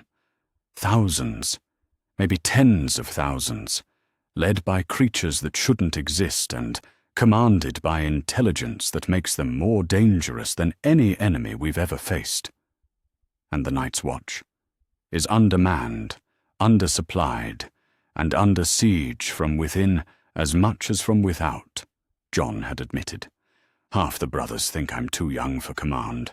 The other half think I'm too willing to work with wildlings and other groups they consider enemies. Everyone thinks I'm asking them to fight battles that aren't their responsibility. What do you think? John had looked out the window again, toward the wall that rose beyond Castle Black, like a frozen wave about to crash down on everything south of it. I think the realm is facing the kind of threat that makes all our other conflicts irrelevant. I think the Game of Thrones is a luxury we can't afford, while winter brings armies that don't care about bloodlines or birthright or who sits on what throne. The strategic discussion that followed had reminded Catelyn of similar conversations during Robb's War, the careful analysis of resources and objectives, and the harsh mathematics of survival that military commanders learned to navigate. But this time, the stakes were larger than kingdoms or dynasties. This time, failure meant more than political defeat. "What do you need?" she'd asked finally. "Everything," John had said, with a smile that carried no humor whatsoever. "Men, supplies, weapons, alliances with people who've spent generations hating each other. Mostly, I need the realm to understand that this isn't someone else's problem. What's coming for the North will eventually come for everyone, but by then it might be too late to stop it. And if the realm doesn't understand, then we fight with what we have and hope it's enough," John had said simply, "because the alternative is accepting that everything our father tried to protect was wasted effort." The message about Sansa had arrived that evening, carried by a raven that looked half dead from its journey south.